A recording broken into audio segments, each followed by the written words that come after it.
Die Übertragung ist Hallo, live. jawohl, hallo und herzlich willkommen bei uns hier im 4. Livestream mittlerweile auf meinem YouTube-Kanal RetroRauner und wieder mit dabei und ich glaube, diesmal keiner Worte bedarf es, Stefan aus dem Zeittresor, aus Zodax Zeittresor. Freut mich, dass du wieder mit dabei Moin, bist.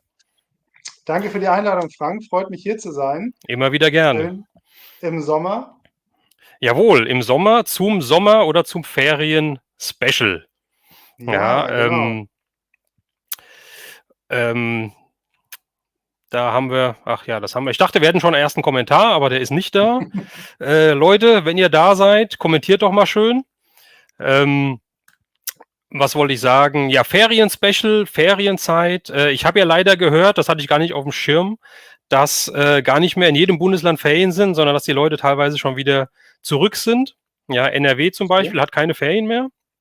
Hm. Aber nichtsdestotrotz hoffe ich, dass diese schöne Ferien gehabt haben und ja, jetzt vielleicht bei uns hier eine schöne Zeit verbringen und noch mal ein bisschen in der Nostalgie in den Ferien schwelgen.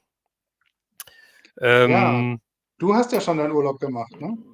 ja, ich habe meinen Urlaub gemacht, aber der ist halt buchstäblich ins Wasser gefallen, sage ich mal.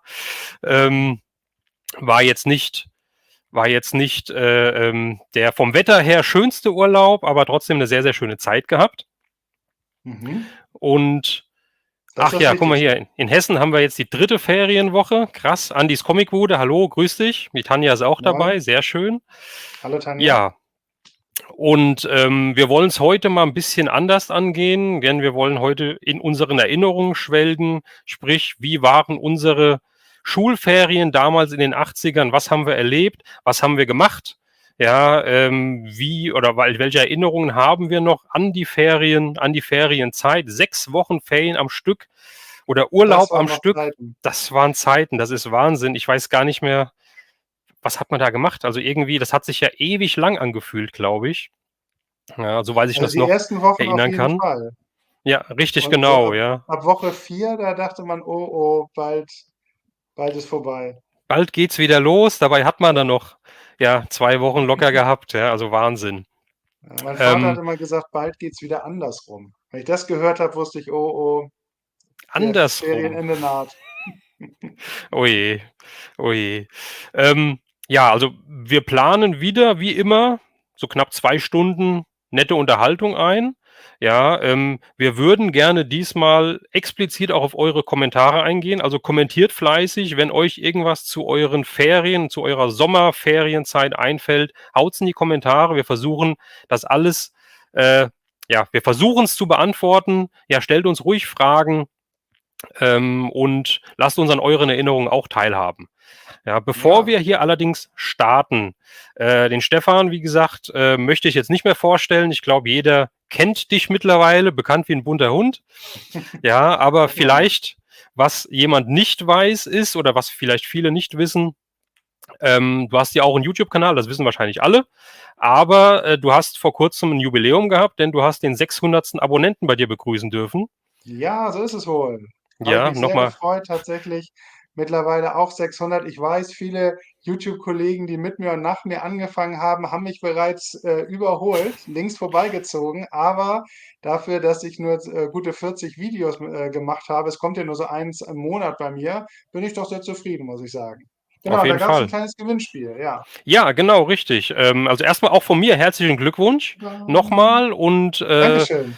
auch die Zuschauer. Ihr könnt ja gerne mal einen Daumen für den Stefan nach oben lassen, ja. Also richtig, also ich muss sagen, also ich gucke deine Videos sehr, sehr gerne, auch wenn ich mir Kann ich wünschen nur würde, zurückgeben. du würdest vielleicht ein paar mehr machen, denn ich mag halt auch deine Art, die Erzählweise und so weiter. Ähm, Dankeschön. sehr, sehr gerne. Und ja, genau richtig. Und zu dem 600. Abonnenten, mittlerweile sind es ja sogar schon ein paar mehr, Mhm. hast du ja auch ein Gewinnspiel auf deinem Kanal gelauncht und ich glaube, das Gewinnspiel Genau. läuft noch, oder? Richtig, das Gewinnspiel läuft bis zum nächsten Video, also ein Monat. Genug Und Zeit? ja, wer kommentiert und dabei den Hashtag Sodec dalässt, mit C, ganz wichtig, Also der kann diese coole unter deinem Sodec-Figur Video, muss man gewinnen, dazu ja. sagen. Richtig, unter meinem Video, richtig, genau. Nicht beim Retro-Rounder, sondern bei mir dann bitte kommentieren. Und das ist hier die US-Version, hier mit cooler Biografie auf der Seite. Also die Spiegelverkehrte macht mich immer verrückt. Mit Biografie. Und ja, es ist jetzt, finde ich, eine richtig coole Neuinterpretation vom kosmischen Enforcer und den gibt es halt Mhm. bei mir zu gewinnen. Mhm. Zur Sehr schön. Verfügung gestellt, freundlicherweise vom Online-Shop World of Nerd, Ja, da habe ich sogar was mit dem ich ja vorbereitet. Stell nur, dir mal vor. Ich muss hier gerade mal ja, gucken. So, dann packe ich hier gerade mal was rein. Dankeschön, Tanja.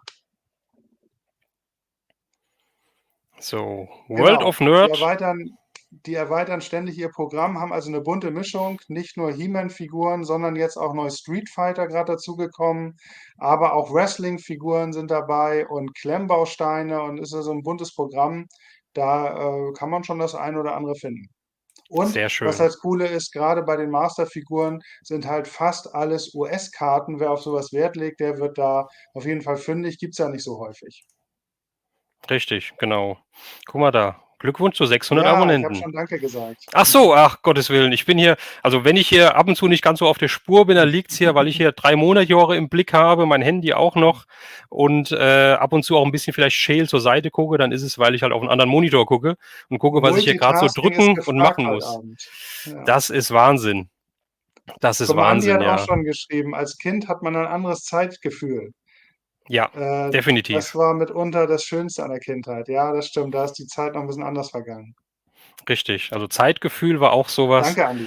Ja, also du hast da wirklich, die Zeit ging irgendwie nicht rum, ja, gefühlt, also positiv gemeint, sag ich mal, ja, Mhm. also wirklich, wirklich Wahnsinn, ja. Und jetzt finde ich, rennt die Zeit, die Wochen, Ja. wir haben schon wieder jetzt Wochenende, wir haben Freitagabend. Ach so, erstmal Mhm. hoffe ich, dass ihr alle gut ins Wochenende gestartet seid, dass ihr jetzt alle Feierabend habt halt, ja. Ja, Ähm, schönes Wochenende. aber gefühlt, das Wochenende ist halt schon wieder rum, bevor es richtig angefangen hat. So kommt es mir halt vor, ja. Also du willst so viele Sachen machen und Mhm. es bleibt so viel quasi liegen. Ähm, und früher war das Ja. irgendwie anders. Da. Früher hast du den ganzen Tag Zeit gehabt. Ja, du warst draußen, du warst, keine Ahnung, im Wald, du warst draußen auf der Straße, hast Mhm. Fußball gespielt, was auch immer. Ja, und der Tag hat irgendwie nie geendet. Ja, man Also hatte nicht so Wahnsinn. viel Verpflichtungen, die einem die Zeit weggefressen haben. Richtig, genau, genau. Ich habe Ja. neulich noch zu meiner Frau gesagt, alleine wo die letzten 10 Jahre geblieben sind, frage ich mich. Ist das jetzt Also, wenn ich positiv über oder negativ gegenüber deiner Frau gemeint? Äh, ja, ne, das kann man hatte eigentlich nichts damit zu tun. Ich habe nur also auch bevor ich sie überhaupt kannte, so lange sind wir ja noch gar nicht verheiratet. Mhm. Aber dass ich so wenn ich überlege, so die Zeit von 20 bis 30, was da alles passiert ist, also das war Wahnsinn. Und wenn man überlegt, so dann von 30 bis 40 ist wie nichts vergangen, die Zeit. Also unglaublich. Also war bei mir jedenfalls so, Mhm. weil ich glaube, das liegt auch daran, dass da so ein bisschen die Ereignisse werden weniger, der Alltag frisst einen immer mehr auf und man, ja, diese zeitlichen Abstände dadurch, dass irgendwie man hat so viel zu tun, aber es passiert nicht mehr so viel Erinnerungswürdiges, glaube ich. Und das ist dann so ein bisschen der Punkt, wo einem dann, ja, man sich fragt, wo die Zeit geblieben ist. Und als Kind, da sind ja noch so viel wunderliche Sachen passiert. Also ich glaube, ich kann mich wirklich an die meisten Sommer erinnern und dass die einem immer sehr, sehr lang vorkamen, weil man einfach auch oft sehr viel erlebt hat. Das stimmt. Also, es war ja auch alles auch neu, ja. Du hast ja jeden Tag was Wir werden Neues nicht mal erlebt, alt. was du noch nicht gekannt hast, ja. Und ja, der Andi hat's grad noch mal Ja, geschrieben, dass er bei World of Nerd bestellt hat, beziehungsweise vorbestellt hatte.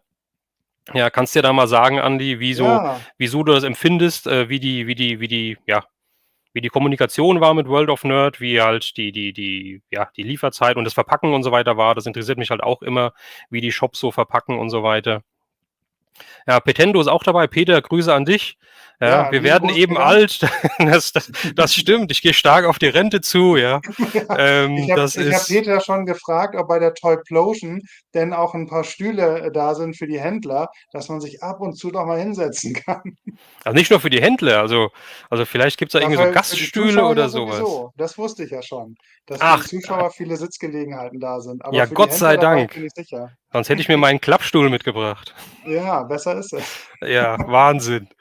Ja, also sehr viele Kommentare hier, Modus 83, Jana Rucola, hallo, hallo an alle, ja. Also richtig klasse.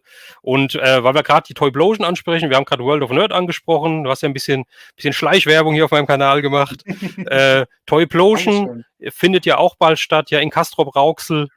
Ja, Ich glaube, das wird also am Anfang war ich ein bisschen skeptisch, ja, wie ich so die ersten Nachrichten gehört habe, schon wieder eine Convention, ja, eine Toy-Convention. Aber je mehr ich davon gehört habe, je mehr man erfahren hat und so weiter, desto mehr, ich freue mich jetzt riesig drauf. Ja, das Event ist ja jetzt ausverkauft, habe ich gelesen. ja, Ja, das stimmt, habe ich auch gelesen. Wahnsinn, was da die Motopros halt, der Peter und der Aslan und alle, die dazugehören, halt auf die Beine gestellt haben. Also mein Respekt, ja, also was aus so einer Fanidee oder aus so einem einfachen Fantum halt werden kann, das ist Wahnsinn. Ja, und ich freue mich so auf die Community, ich freue mich so auf dieses Mhm. Event. Ich freue mich darauf, was ich vielleicht für Sachen finden werde, aber vor allem halt auf die Gespräche, die da stattfinden, ja, und es ist einfach Wahnsinn.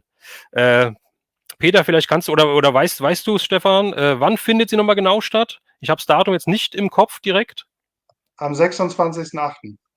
Am 26.8. Perfekt, okay. Mhm. 26.8., das ist ja schon in 15 Tagen. Ja, Ja, also, unglaublich. Und wir haben eben noch gesagt, wie die Zeit wegrast, man kommt zu nichts mehr. ja, Und Peter und seine Jungs schaffen das, ich glaube, zu 5 einfach mal eben so eine Convention, was heißt mal eben nicht, aber schaffen es nebenbei noch neben ihrer Arbeit und was sie sonst alles machen, noch so eine Convention auf die Beine zu stellen. richtig, Also ich finde, da kann man gar nicht genug Dankbarkeit zeigen, dass sowas halt, das geht ja nicht darum, sich zu bereichern, sondern das für die Fans zu genau, machen und richtig. das neben der Arbeit, neben dem Privatleben, das so, Neben so ein YouTube, ja. ja, so ein zeitfressendes, Event noch auf die Beine zu stellen, also Mhm. Chapeau. Ja, und das machst du nicht aus Profit oder sowas. Das machst du halt, sowas kannst du nur machen, weil du es halt vom Herzen machen willst und weil du Spaß dran Ja. hast, ja. Also das ist wirklich, wirklich klasse. Ja, Ach Frank, wo wir gerade Kindheitserinnerung hatten. ja, schieß los. Ich war ja neulich in, wo war ich denn? In Düsseldorf war ich und da habe ich, dieses Getränk hier entdeckt. Habe ich noch nie vorher gesehen. Warheads, ist aus Amerika. Warheads. Na klar, Ja, in Amerika gibt's sowas, ja. genau. Warheads.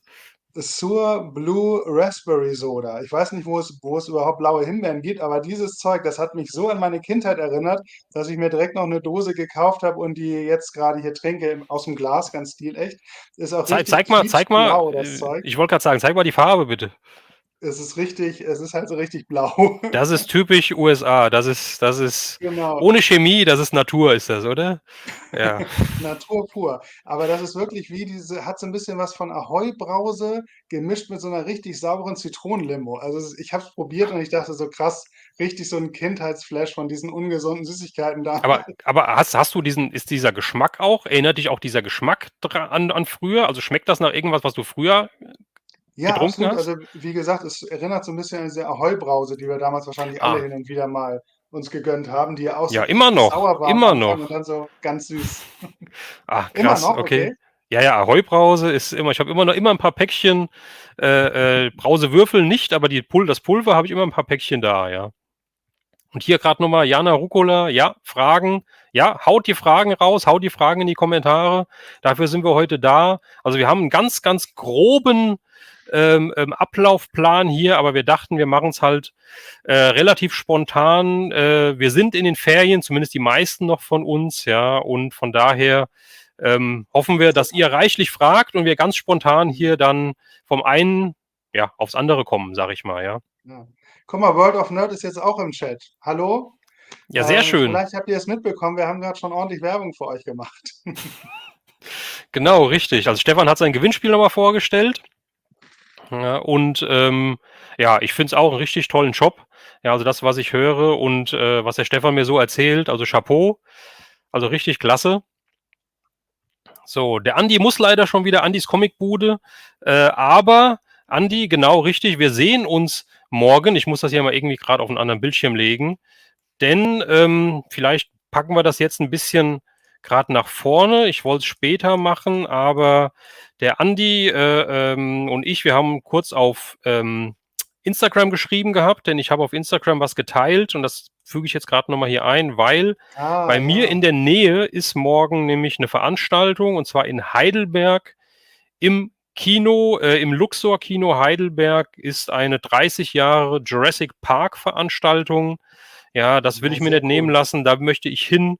Wie man hier auf dem Bild vielleicht erkennen kann, es geht ab 10 Uhr los, Eintritt frei, aber man kann sich über diesen QR-Code auch irgendwie registrieren, dass man halt einen Platz in einem Kinosaal bekommt. Und ab 11 Hm, Uhr ist dann im Kinosaal halt quasi ein Event. Ja, wie gesagt, außenrum, das Kino ist frei, man kann so ins Kino gehen, da sind dann Ausstellungsstücke, da soll irgendwie so Jurassic Park, das Fahrzeug, der Jeep stehen und so weiter und ein paar Fotopoints sein und so weiter. Und im Kino gibt es dann halt ein Special, nenne ich es mal. Das soll um die 3 Stunden gehen. Also ich bin ui. gespannt. Ich weiß nicht genau, was einen da erwartet. Ich weiß auch nicht genau, ob man sich jetzt noch da anmelden kann. Wer es möchte, wer aus der Gegend kommt, kann es gerne mal probieren. Und ja, es gibt halt eine Verlosung. Da gibt es dieses Exclusive Steven Spielberg Set mit dem Kragen-Dinosaurier. Ich weiß gar nicht, wie er Mit der heißt. Kragenechse, ja, genau. Genau, richtig. Ja, das gibt's wohl da zu verlosen. Mhm. Also wahrscheinlich ein kunterbunter, schöner Jurassic Park Tag. Und ich werde da sein. Andys Comicbude wird auch da sein. Da wollen wir uns morgen mal treffen. Wir haben uns auch noch nicht live gesehen. Ja, cool. Und ja, also wer Zeit, wer Lust hat, wer in der Nähe ist oder einfach Bock hat, ein bisschen im Auto zu sitzen, der sollte da wahrscheinlich mal hinfahren. Und vor allem auch wer Lust auf Dinosaurier hat. Ja, das nur Ja, ich habe so auch schon am geguckt, aber Rande. mir ist es dann doch ein bisschen weit. Ich habe mich so geärgert. Gestern habe ich es an der Litfaßsäule hier bei mir in der Nähe gesehen. Letzten Monat war im Einkaufszentrum hier in Hamburg eine Dinosaurierausstellung mit lebensgroßen Dinosaurier-Nachbildungen und Mhm. ich habe es verpasst. Schade. Sehr Ja, schade. Gerade in total Hamburg, da müsste schade. eigentlich immer was los sein, oder? Ja, ist eigentlich auch. Ich versuche auch schon immer hier unser Regionalprogramm zu schauen, dass Mhm. seit ich Bud Spencer verpasst habe, versuche ich eigentlich immer ins Regionalprogramm zu schauen, aber seitdem ist auch irgendwie nichts Spannendes mehr passiert. Krass. Das war vor so, ja, aber weiß ich nicht, vor 5, 6 Jahren. Mhm. Aber es ist natürlich immer irgendwas, klar. Und man verpasst so vieles. Da wohnt man schon in so einer Großstadt und jedes Wochenende Mhm. passieren so viele Sachen, aber vieles kriegt man halt nicht so mit. Ja, aber ich komme jetzt gerade mal zu der ersten Frage, die wir hier Ja, gestellt Jana hat eine bekommen haben, Frage. beziehungsweise ich möchte jetzt eine Frage hier einblenden und die kommt von der Jana und zwar, Stefan, ich überlasse dir mal den Vortritt. Ihr seid 10 in eurem Kinderzimmer oder ihr seid 10 in eurem Kinderzimmer. Welches Lieblingsposter hängt an der Wand? Ich weiß es sogar bei mir. Also ich kann mich erinnern, dass damals in meinem Kinderzimmer zum einen ein lebensgroßer Superman, Hampelmann, weiß nicht, kann man, also jedenfalls so eine Figur, wo man die Gelenke so bewegen konnte. Also Mhm, mhm. Ja, aus doch so ein Pappe, Hampelmann. Ja, aber ja, die, doch, ja, so ja ein. genau, aber ne, also Mhm, man konnte nicht oben ziehen, aber man mhm, konnte den halt so mhm, aufstellen, wie mhm, man wollte, oder an die Wand pinnen. Den hatte ich, den habe ich auch immer mhm, noch. Den hat mein Vater mir mal aus England mitgebracht. Den fand ich sehr, sehr cool, so ganz klassisch gezeichnet. Ich glaube, den gab es auch mal zu gewinnen auf den Harper Comics damals. mhm. Und dann hatte ich ein sehr, sehr großes Knight Rider David Hasselhoff Poster in meinem Zimmer. Natürlich, Knight Rider. Okay, Ja, an die sehr beiden schön. kann ich mich noch gut erinnern. Also mit Kit drauf oder nur Michael Knight in Boxershorts oder Badehose? Gibt es ja auch Bilder von. Ja, aber das war ja ein bisschen später dann. Hm. In meiner Kindheit war schon original mit Lederjacke, aber ich Mhm. weiß nicht mehr genau, ob Kit im Hintergrund war. Aber Michael war auf jeden Fall Wahrscheinlich in dieser vorne. Standardpose da so, wahrscheinlich, Ja, ich ja. glaube, er hat irgendwie so gemacht, aber ich weiß nicht mehr Oder genau. so, genau, richtig. Das sind ja die 2 Posen, die er so drauf hat, ja. Genau. Sehr schön. Ähm, ja, was bei mir angeht, also 10 Jahre, das heißt, es war 88 dann bei mir. Ich weiß nicht genau, ob 87 oder 88 war. Auf jeden Fall das Lieblingsposter, was ich da hatte, das war ein Bild von Arnold Schwarzenegger aus dem Film Predator. Ich Oh. meine, der war ja 87, kam der raus oder 88 und das Bild habe ich von ihm, wie Hm. er da so mit der Wumme in der Hand steht und komplett im Dschungel im Hintergrund und so Matsch eingematscht ist und mit der Wumme so ins Bild halt zeigt. Das hat bei mir Oh. halt da im Zimmer gehongen, wie ich 10 Jahre alt war, ja. Das war so meins. War schon 10 immer durfte ich sowas noch nicht Schwarzenegger. gucken. Schwarzenegger, ich eigentlich auch nicht, aber ich hab's halt irgendwie gucken. Hoffentlich meine Mutter guckt hoffentlich nicht zu. Irgendwie habe ich es dann doch geschafft, es zu gucken, ja. Schwarzenegger, Stallone und so, das war halt schon, seit ich denken kann, waren das meine Idole, sag ich mal, ja. Ja, bei mir Ja, auch, aber die kamen 'n bisschen später bei mir. okay. Hm. 'N Spiegel hatte ich auch, ja. Was? Tanja sagt grade, sie hat 'n Spiegel von Knight Rider gehabt. Hatte ich Ah, auch. Auch von tatsächlich. Superman. Ein Spiegel, genau. Das war so ein Spiegel, wo halt das Bild von ihm drauf war, aber Ja, trotzdem der halt so, der Rest war so ja, das gespiegelt, war gell? sehr beliebt damals, auch so für Mhm. so Bars und so gab's dann mit allem Ja, möglichen, genau, Jack Daniels genau, drauf und so. Ja. Guck mal hier, genau. Modus 83 hat auch 'ne Frage. Ich komme ja gar nicht hinterher. Moment, ja, da blenden wir die auch mal ein. Kann ich natürlich was zu sagen als großer Spider-Man-Fan. Da bin ich komplett ratlos, ja, aber du bestimmt, ja. Ja, ich habe ja auch, Spider-Man also bis heute sammle ich Spider-Man, aber früher habe ich halt auch die Condor-Hefte gelesen, immer auf der Hamburger Comicbörse, zweimal im Jahr, meine Sammlung vervollständigt. Was war denn genau die Frage? Wie viele Bände es Wie gab oder wie viele Comics? ja, wie viele?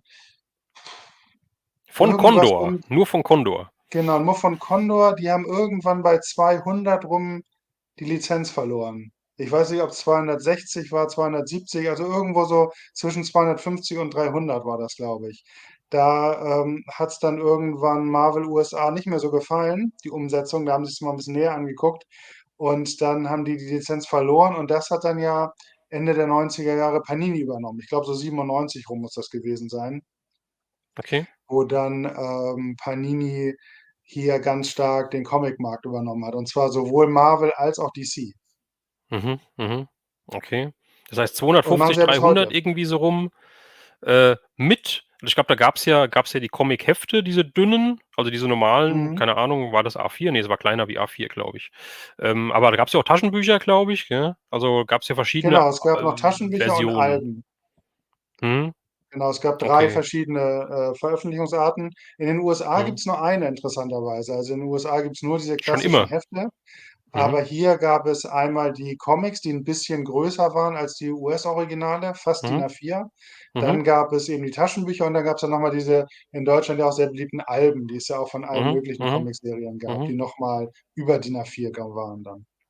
Okay, so groß, ja. Ich erinnere mich noch an die Taschenbücher, beziehungsweise ich habe halt hier auch noch das eine oder andere Taschenbuch, also jetzt nicht unbedingt von Spider-Man oder von der Spinne, wie es damals hieß, sondern von auch Superman und Mhm. Batman und so weiter, und die gehen halt alle aus dem Leim, ja. Also, Ja, die sind halt alle so leider. geleimt und die fallen alle auseinander. Ähm, ja. So, ich hatte hier noch eine Frage gesehen. Ich scrolle noch mal 'n bisschen nach oben, und zwar vom Patrick. Ähm Gibt's neue Flohmarkt-Pickups? Also, bei mir nein. Bei mir aktuell nein. Also, das letzte Flohmarkt-Video ist ja raus bei mir. Das ist ja am Dienstag Mhm. online gegangen, und ich bin, wahrscheinlich am Sonntag wieder auf dem Flohmarkt, und wenn ich da was finde, dann gibt's auch nächste Woche wieder Flohmarkt-Pickups. Wie ist es eigentlich bei dir mit Flohmarkt? Du bist gar nicht so der Flohmarktgänger, oder, glaube ich? Das Problem ist, dass ich ja so 'n Zustandsfanatiker bin. Es ist immer sehr schwer, mich zufriedenzustellen und deswegen finde ich aufm Flohmarkt nicht so viel, aber seit ich so 'n bisschen mit dem Toytenner kontakte, bin ich auch auf Mhm, dem einen oder anderen Flohmarkt gewesen und habe auch das ein oder andere gefunden. Muss ich auch noch mal 'n Video zu machen, so mhm, Kleinigkeiten halt.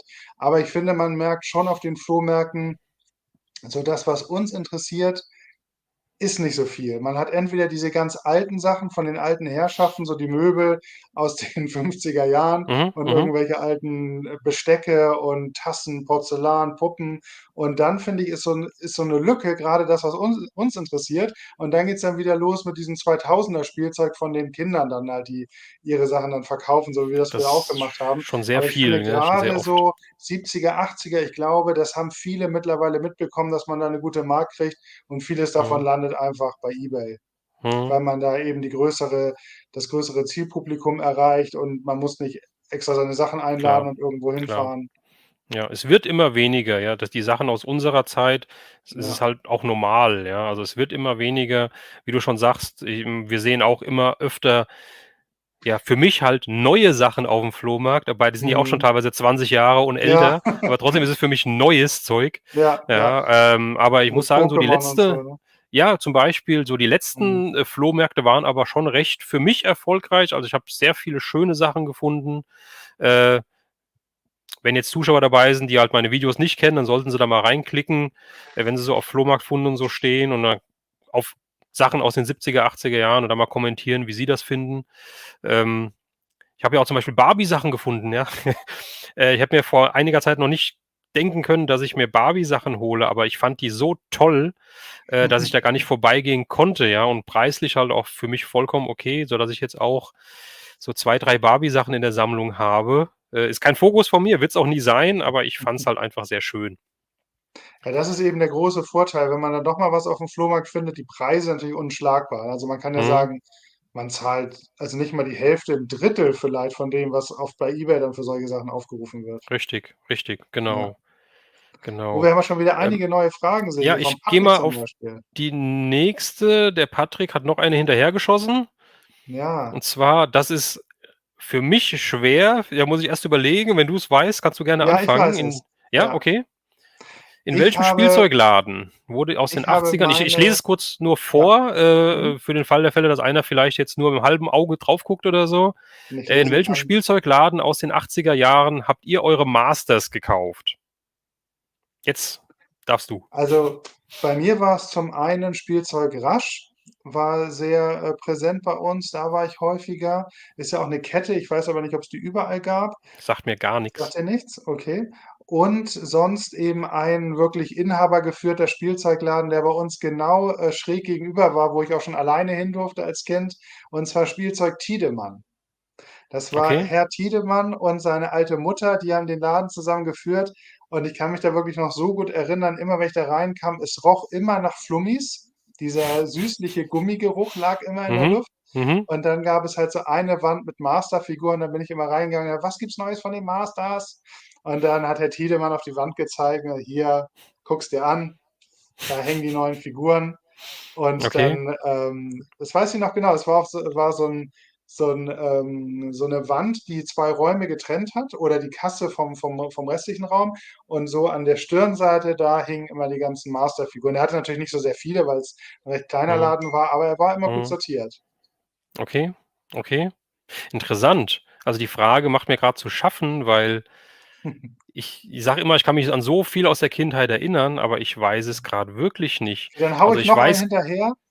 Was ja, auch okay, ganz, mach. ganz groß war, Toys R Us. Also, einmal die Woche am Freitag meistens ist mein Vater mit mir zu Toys R Us gefahren und dann hat Wahnsinn. praktischerweise war der Laden war in so einem Zentrum drin und praktischerweise war davor ein Café, da hat er sich dann hingesetzt und 'n Kaffee getrunken und 'n Stück Kuchen gegessen und ich war mindestens 2, 3 Stunden in den Regalen verschwunden und Oh habe mir die Mann. ganzen Figuren angeguckt. Wahnsinn. Also Ja, das tolle Zeit. also, ich kann sagen, ich weiß aber nicht, ob ich da Masters-Figuren gekauft habe. Ich weiß, dass wir früher immer in ich komme ja aus Dietz bei Limburg, also so Schnittstelle Rheinland-Pfalz, Hessen. Und Mhm. wir sind in Limburg immer zum damals noch Massa gefahren. Das sagt mir gar nichts. Massa ist Klingt 'n ja bisschen irgendwann dann türkisch. zu Real geworden. Real hat ja damals Massa irgendwie aufgekauft. Mhm. Und bei uns hieß es noch Massa. Und, da haben wir zumindest immer in den Star-Wars-Regalen gestanden. Ja, da die haben halt auch so 'ne Kopfseite gehabt, wo die Figuren gehangen haben, wo, dieses Display, wo der Darth-Vader-Kopf oben drauf war. Ja, der auch so geleuchtet hat. Und dann unten Das waren da so die Figuren angehangen und dann konntest du in das Regal in die Regal l reingehen und die komplette Regalseiten beide Seiten waren komplett voll mit Fahrzeugen und so weiter. Daran kann ich mich noch erinnern. Ich durfte mir jedes Mal wir sind, interessant. glaube ich, einmal im Monat zum Massa gefahren, glaube ich, und da durfte ich mir immer eine Figur aussuchen und mitnehmen. Und es war auch da genauso wie bei dir. Meine Eltern haben eingekauft, die sind dann mit'm Wagen durchgelaufen, ja, und ich bin dann in das Spielzeugregal gelaufen und irgendwann haben sie mich dann abgeholt da, wenn sie fertig waren mit'm Ja. Einkauf. Ja, also da war ich immer. Und, bei den Masters, wie gesagt, ich kann mich erinnern, ich weiß aber gar nicht mehr, was für 'n Geschäft das war. Das war schon so zum Ende hin, wie ich eigentlich gar keine Masters mehr haben wollte. sondern eher auf die Ghostbusters aus war dann. Mhm. Ja, war es so, dass ich weiß nicht, ob es ein Geburtstag war oder was auch immer. Auf jeden Fall bin ich mit meiner Mutter einkaufen gewesen. Wir waren auch irgendwo in Limburg an der Lahn, in 'nem Geschäft. Ich weiß nicht mehr, welches Geschäft es war und ich befürchte auch, das gibt's auch nicht mehr. Aber dann sind wir reingekommen und dann war da so eine Schütte, wo halt ganz viele Masters of the Universe Figuren, also heutzutage würde man ja sagen Mocks drin gelegen haben. Ja, Mhm. die halt dann irgendwie 2,50 oder 5 Mark oder irgendwie Mhm. sowas gekostet haben, so als Abverkauf, weil da die Masters zu Ende Ja. gegangen sind. Mhm. Und meine Mutter hat gesagt und ich wollte unbedingt so eine Ghostbusters-Figur haben, die halt Und gerade deine neu Mutter hat gesagt, waren nimm und doch lieber 3 Masters, ne? richtig, meine Mutter hat gesagt: „Hier, komm, du hast schon so viele Masters zu Hause. Nimm guck mal, für das Geld für diese eine Ghostbusters-Figur, nimm dir doch 3, 4, 5 Masters-Figuren mit.“ Ne, ich wollte Mhm. eine Ghostbusters-Figur haben, habe mir dann Ja. den Winston Zeddemore geholt, und im Nachhinein dachte ich mir also, in dem Nachhinein, sondern jetzt denke ich mir: „Wieso hast du dir keine Masters geholt“, ja? Aber damals als Kind wolltest du halt dann die neuen Sachen haben, den Ja, neuen genau Scheiß, so war sage ich das. mal, ja. Also, Mhm. Masters war dann out bei mir. Ja, Mhm. aber ansonsten kann ich mich da leider Gottes nicht mehr dran erinnern. Ich habe sehr viel Figuren geschenkt bekommen, das weiß ich. Also, sehr Aber ich viele finde das Figuren zu interessant. Weihnachten, Geburtstag et cetera, ja. Mhm. Ja. Ja. Aber ich finde das interessant, dass du noch Erinnerungen hast, dass so viel Star Wars bei dir hing, weil ich weiß noch, meine Spielzeugladenzeit, da war mit Star Wars schon praktisch Schluss. Das war nur noch so versprengte Reste und ich habe auch, weiß nicht, 5, 6 Star Wars Figuren vielleicht gehabt und die gab es auch kaum noch. Also die Masters hatten da schon so dominiert. Mhm. Ähm, ich weiß nicht, vielleicht ist es so, dass in Großstädten das so ein bisschen schneller geht mit dem Austausch der Das Waren, kann weil natürlich vielleicht auch mehr sein. abverkauft wird. Aber ich kann mich erinnern, also auch zum Beispiel bei dem Spielzeug Rasch, da waren noch so ganz einzelne, wie es dann die Masters 5 Jahre später dann auch in so Ramschkisten Mhm. und, da weiß noch, da lagen die Figuren dann teilweise auch ohne Verpackung irgendwie rum, warum auch immer. Mhm. Aber das kann ich noch erinnern, dass das nur noch so Reste waren. Das war nicht mehr angesagt und waren auch ich fand sie auch sehr, sehr langweilig im Vergleich zu den Masters, muss ich sagen.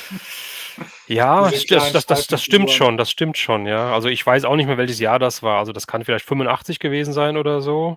84?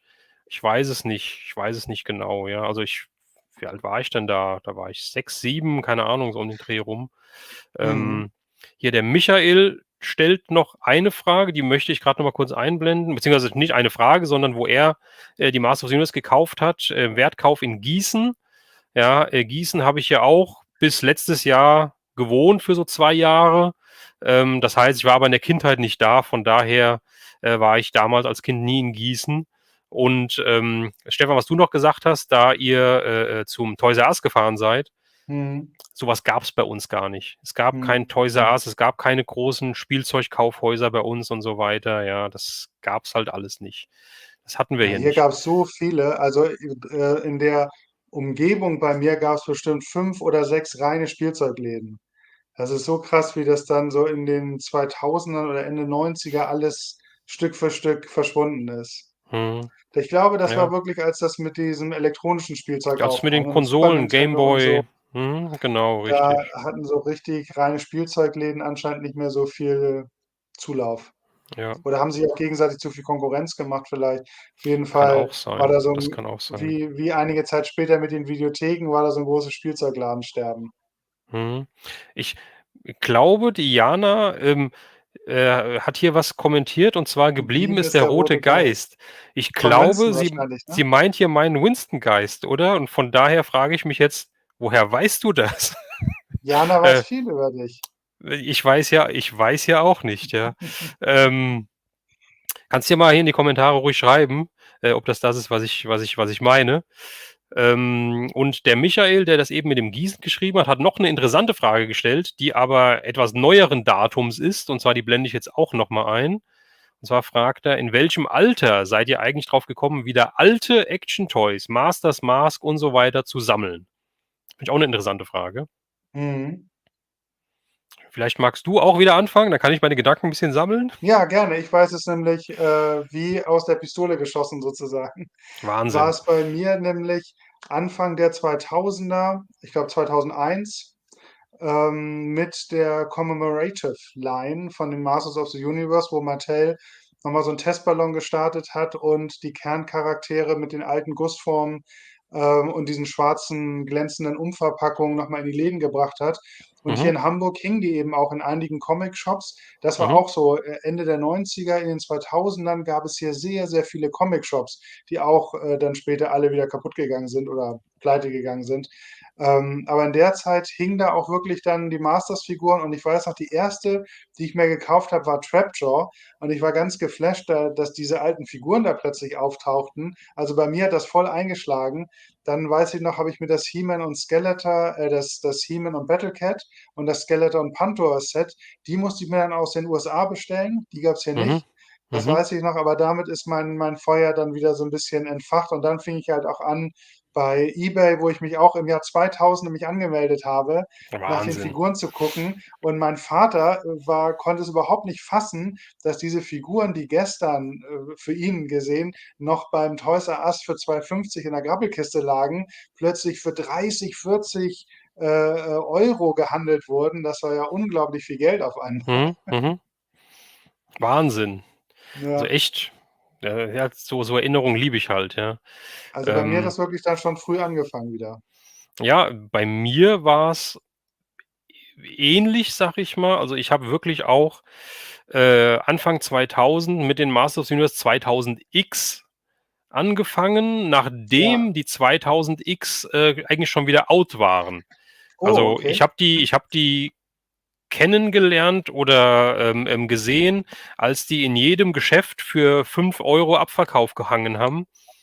Da dachte ich mir: „Wie, Masters of the Universe?“ Ich habe da nichts von gewusst. Ich habe da überhaupt in Oh. Richtung Toys und so gar nichts zu tun gehabt mehr. Mhm. Habe dann angefangen, mir in ganzen Geschäften rings um mich herum die Geschäfte abzufahren und alle möglichen Figuren für halt diesen Sonderpreis halt zu kaufen. Alle, die ich gefunden habe, habe ich gekauft Ah, du hast die und Serie auch hatte gar nicht gesehen?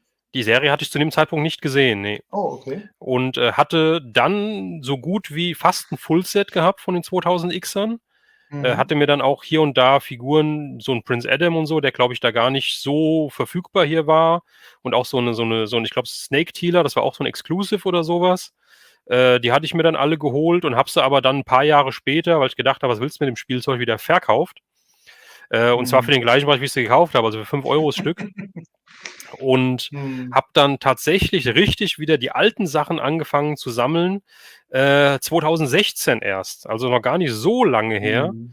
Da hat's angefangen bei mir, dass ich, Hörspiele auf Schallplatte auf einmal wieder cool fand und habe da der ausschlaggebende Punkt war eine eBay-Auktion, wo einer alle 13 Hörspielfolgen von der Biene Maya von der Firma Polydor angeboten hat in einem. Und, ähm, die habe ich bekommen für den Startpreis von 1 € Oh, mit irgendwie 7 € Versand oder irgendwie so was. Das heißt, ich habe acht das ist ja Euro für diese 13 Folgen bezahlt, habe enttäuschend die für 'n dann Verkäufer. für den Verkäufer ja, für mich war's perfekt, habe die Folgen dann bekommen, und die haben alle ausgesehen wie nicht abgespielt. Oh. Ja, richtig klasse. Und da habe ich dann angefangen, erst mal wieder Hörspiele und so zu sammeln. Und nach den Hörspielen hat's dann angefangen mit, oh, da gab's ja auch Figuren zu et cetera, Biene Maya-Figuren und so weiter. Dann habe ich danach geguckt und so hat das peu à peu eigentlich angefangen, bis ich so voll im Rausch drin war und eigentlich dann halt alles, aus meiner Kindheit wieder beschaffen wollte.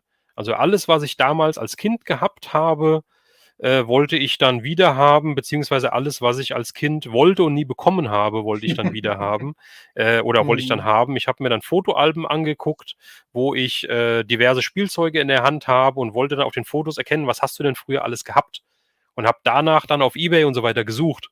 Mhm. Und, so hat das angefangen und dann ist es 'n bisschen eskaliert, weil dann habe ich immer mehr und mehr geholt und habe dann gemerkt, wie viele tolle Sachen es in den 70er und 80er Jahren gab, die ich nicht hatte und auch nicht kannte, die ich aber jetzt toll finde und jetzt auch haben möchte. Und so ist dann meine Sammelleidenschaft entstanden, die bis Mhm. jetzt ungebrochen ist und teilweise sogar noch extremer ist, wie es zum Anfang war, ja.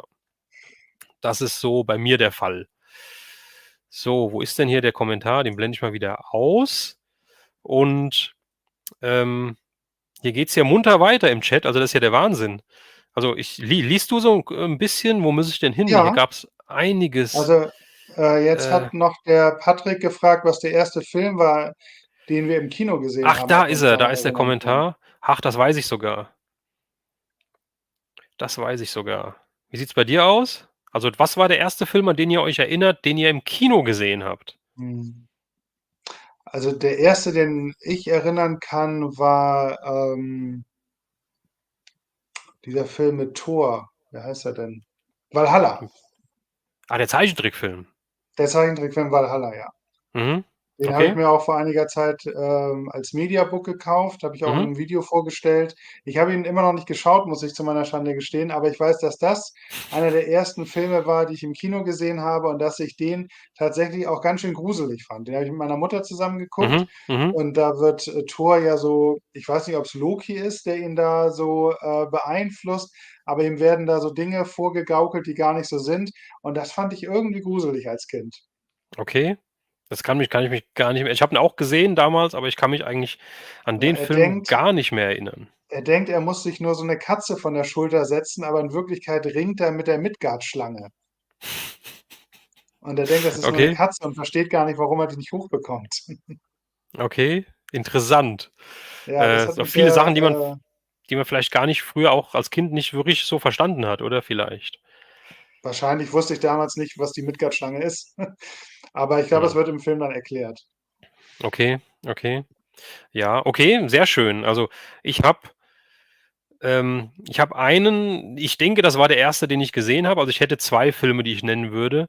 Ich Mhm. bin das erste Mal, soweit ich mich zurückerinnern kann, im Kino gewesen mit meiner Mutter und habe mir Bambi angeschaut. Oh, okay. Also Das nicht ist ja auch 1942, also traumatisch. so alt bin ich noch nicht, ja, sondern der wurde ja ein paar Mal neu aufgeführt, und das Mhm. war halt dann wahrscheinlich irgendwann Anfang der 80er. Also, es war sehr, sehr früh und ich weiß noch, dass ich geheult habe am Anfang oder am Ende, ich weiß es nicht mehr genau. Ich habe seitdem 'n Bambi-Trauma und weiß nicht, ob ich den Film noch mal irgendwann geguckt habe, wie die Mutter Mhm. irgendwie so stirbt, entweder erschossen wird oder beim Waldbrand stirbt oder sowas. Also, das war die Hölle für mich. Ja, die wird ja Und erschossen, ja, glaube ich. irgendwie sowas. Und, den nächsten Film, an den ich mich noch erinnern kann, das muss kurz drauf dann gewesen sein, ist, da war ich mit meinen Brüdern im Kino. Da gab's noch in Dietz so 'n kleines Dorfkino, nenne ich's mal. Und da haben wir uns die Karawane der Tapferen angeguckt, also die Ewoks. Und Mhm. das muss ja dann so 85 gewesen sein oder so.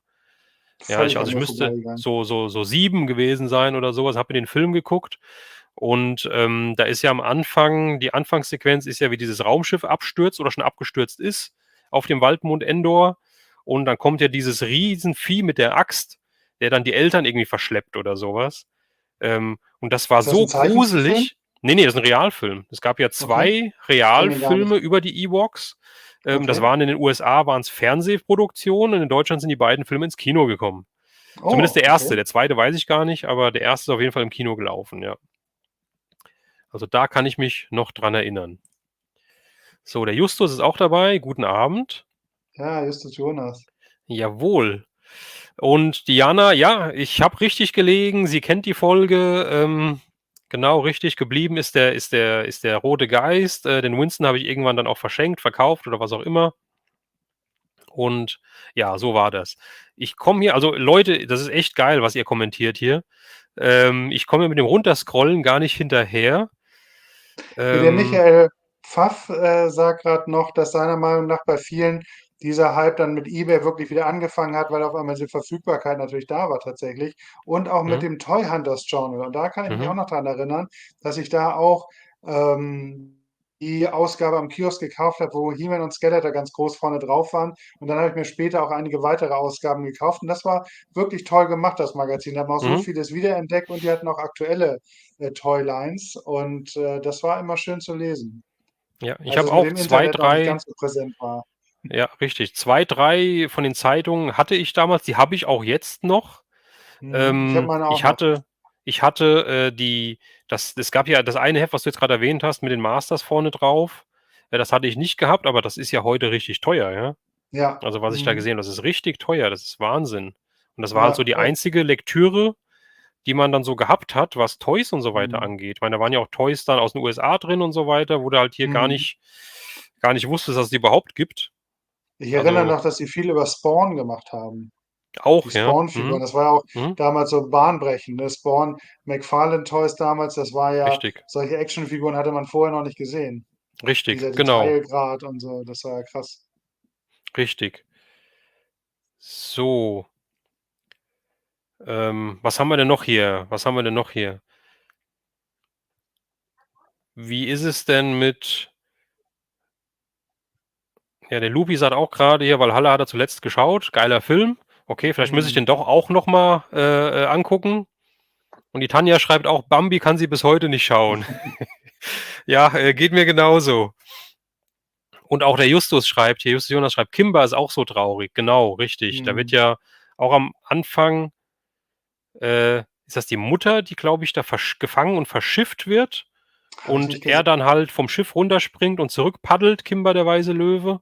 Ähm, irgendwie sowas. Also das ist echt, ja, nicht so, also die erste Folge von Kimba kann ich auch nur mit Zune-Augen gucken, so ungefähr. Ja, ich wollte Zune-Auge gerade sagen, das und ist aber eine Serie, ne? Da gibt's das ja ist eine keine Serie, Kinofilme, genau. Es sind glaube ich. Ja, 52 Folgen oder 65 ja. Folgen oder sowas halt, ja. Mhm. Zune-Augen und Ton auf stumm, dann kann ich die Folge gucken.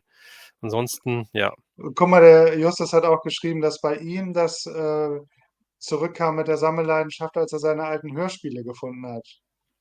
Ich Das glaube, ist die auch Hörspiele, wenn man sich daran erinnert, so das bringt auch noch mal viele Emotionen zurück. richtig. Und da bin ich auch froh, dass ich meine Hörspiele alle noch habe. Also die habe ich nicht weggegeben. Ich habe ja Mhm. einiges damals weggegeben. Ja, Wenn ihr meinen Kanal verfolgt, wisst ihr das, habe ich schon ein paar Mal gesagt, die Masters habe ich irgendwann für 'n Apfel und 'n Ei weggegeben. Die ja, Star bei mir Wars-Figuren auch. hatte ich Gott sei Dank noch und so oder habe ich Gott sei Dank noch und, bei den Hörspielen ist es genauso. Ich habe 'n paar Kisten aktuell im Keller stehen mit meinen ganzen Hörspielen auf Kassette.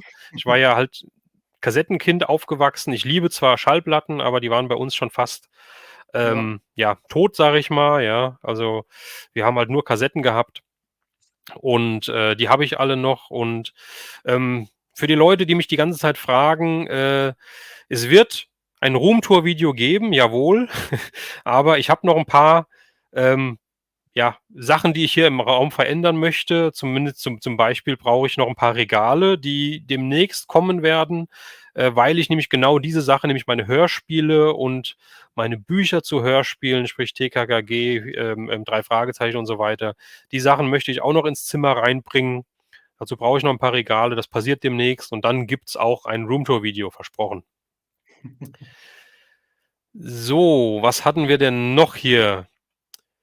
Ähm, die Frage blende ich mal ein, weil das habe ich nämlich gar nicht eigentlich gesagt. Aber der Lupi sagt, warum findet ihr den Masters-Film so schlecht? Habe nie gesagt, dass ich den schlecht finde. Ich finde ihn eigentlich gar nicht schlecht. Ich glaube, da ist er bei uns falsch. Ja, Ich finde ihn auch nicht genau. schlecht. Richtig, Ich habe genau. den Also ich damals war, gemocht und ich mag den bis heute. ja, das ist, okay, dann sind wir anderer Meinung, weil ich habe ihn damals nicht gemocht. Oh, okay. Was heißt nicht gemocht nicht, sondern ich war enttäuscht von dem Film. Ich hatte halt komplett andere Vorstellungen, Mhm. ähm, als da halt kein Battlecat zu sehen. Man hat ja früher kein Internet gehabt, man hat keine Trailer Mhm. gesehen, großartig. Man hat Das mal stimmt. in der Zeitung, in so einer Filmzeitung mal ein paar Bilder gesehen oder sowas.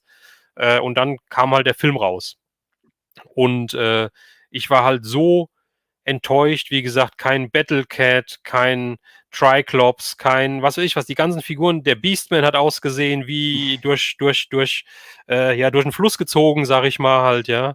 Und, dann gehen die auch noch auf die Erde, ja, und Gwildor und was weiß ich. Also, Hat früher mich ich war alles echt nicht gestört. ich war früher so enttäuscht und, dann, habe ich den Film über die Jahre doch liebgewonnen für das, was er ist, nachdem er halt so ein bisschen mehr Mhm. Hintergrund oder Backstory davon erfahren hat, indem man sich ein bisschen mit befasst hat, wie die Schwierigkeiten bei der Produktion waren et Mhm. cetera und so weiter. Dann sieht man den Ja. Film oder dann habe ich den Film mit anderen Augen gesehen und, jetzt ist es halt, er hat halt Kultstatus. Ist es halt einfach so, Mhm. finde ich, ja.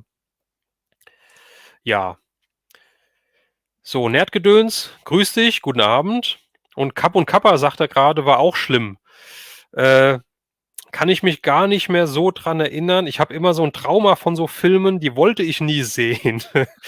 Also, ich Ähm, habe halt ich muss sagen, ich habe ganz viele von diesen, das ist auch Walt Disney, oder? Ich habe viele von diesen Walt mhm, Disney Sachen Nicht geguckt. Ich war kein großer Walt Disney-Fan, muss ich Okay. jetzt mal hier Ja, zugeben. ich war 'n Fan und bin's immer noch, von den klassischen Zeichentricksachen halt, ja. Also, von der klassischen Micky-Maus-Zeitung, den lustigen Taschenbüchern. Jetzt nicht Und mehr, nie weil gequetscht. mir gefallen die Geschichten, mir fallen auch die Zeichnungen nicht mehr so.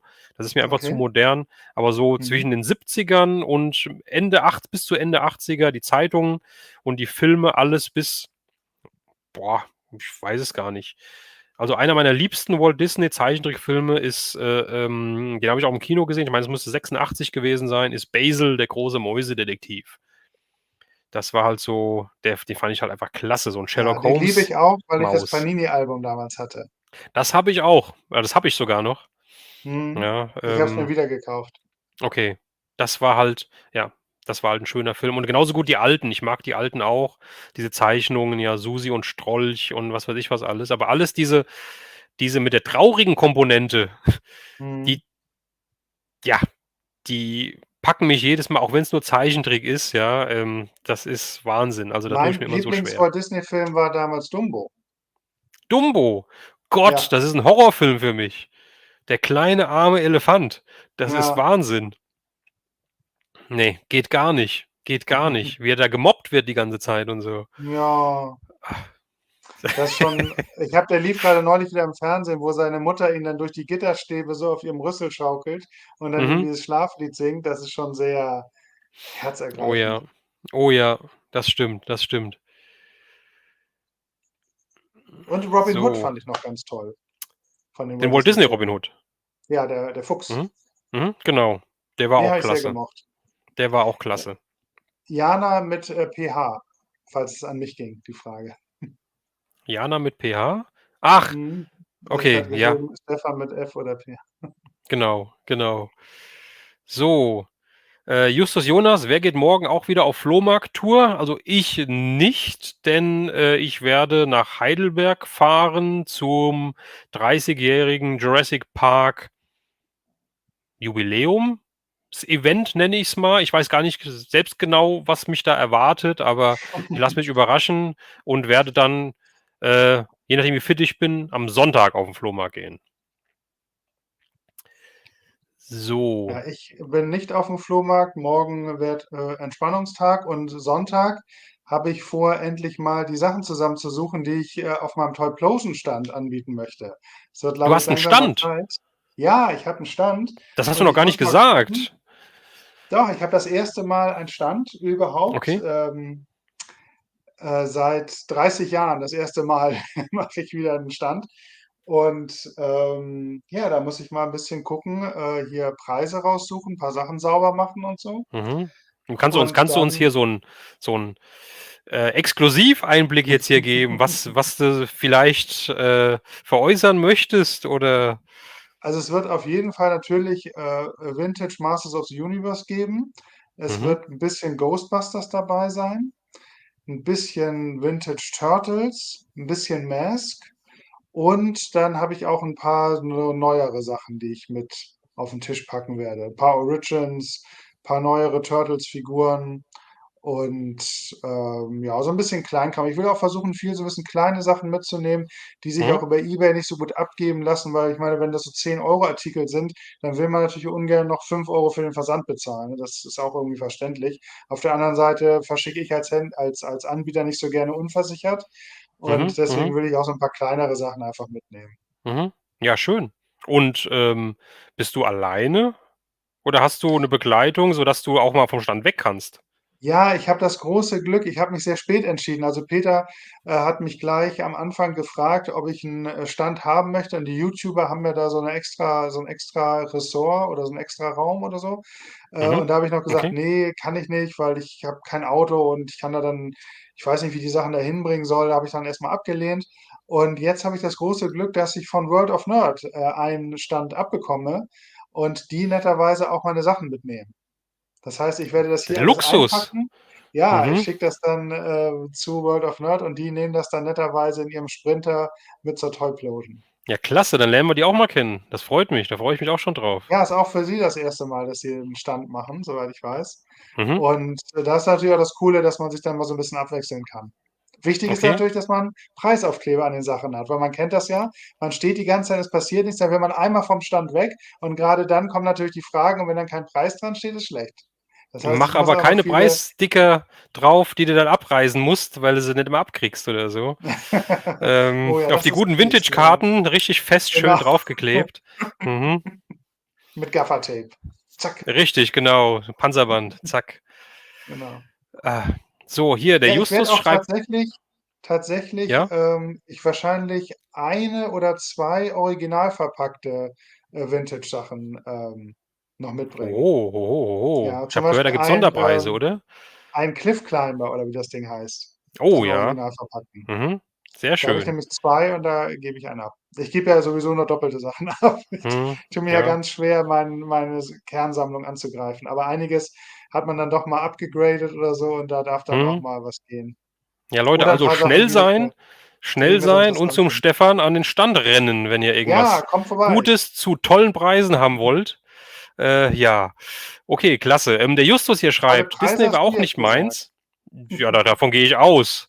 Ja, alles andere wäre ja, naja. Ja, der Justus Wucherdienstleister. Jonas schreibt, Disney war auch nicht meins. Eher die Art Lucy, der Schrecken der Straße, Pantau etc. Das sind alles diese tschechischen Serien.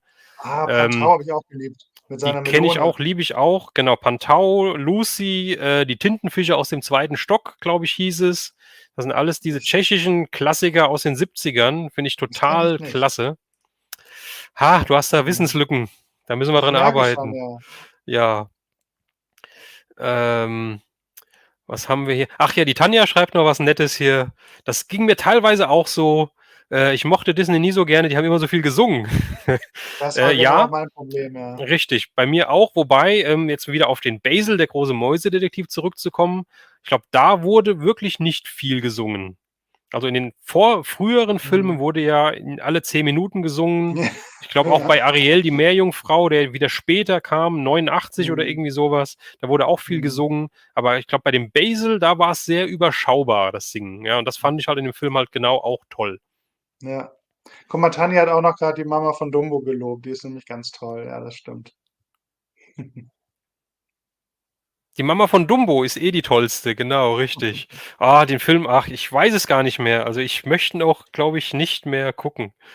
Da brauche ich ein ganzes Stapel Taschentücher und keine Ahnung. Ah, ja. Kult, stellenweise krass, genau. Lupis Merchandise-Galerie, Das letzte Einhorn ist auch ein fantastischer Oh ja, die habe ich auch geliebt. Zeichentrickfilm. Ähm, Weiß gar nicht, ob man das richtig so als Kinderfilm nennen kann, weil teilweise ist er Ja. schon recht krass mit dieser Harpie und sowas halt, ja, mit dem Mhm. roten Bullen am Ende. Ja, Aber auch der großartig. Song Last Unicorn von America, der Gruppe, Mhm. ist Wahnsinn, Kultstatus, also höre ich so gerne. Aber wenn ich mich recht entsinne, ist der auch so ein bisschen zerschnitten, der Film, oder? Ich Ja, bin der Meinung, der wurde ganz schön runtergekürzt, sodass die Handlung teilweise so aus heutiger erwachsener Sicht ein bisschen sprunghaft wirkt. Aber ich habe den auch sehr okay. lange nicht mehr gesehen. Ich auch nicht, ich auch nicht. Aber das müsste man dann wieder mal nachholen, auf jeden Fall. Ja, das stimmt. Also, Ja, ja, gut. Jana, ich glaube, Jana verwechselt mich mit irgendjemandem.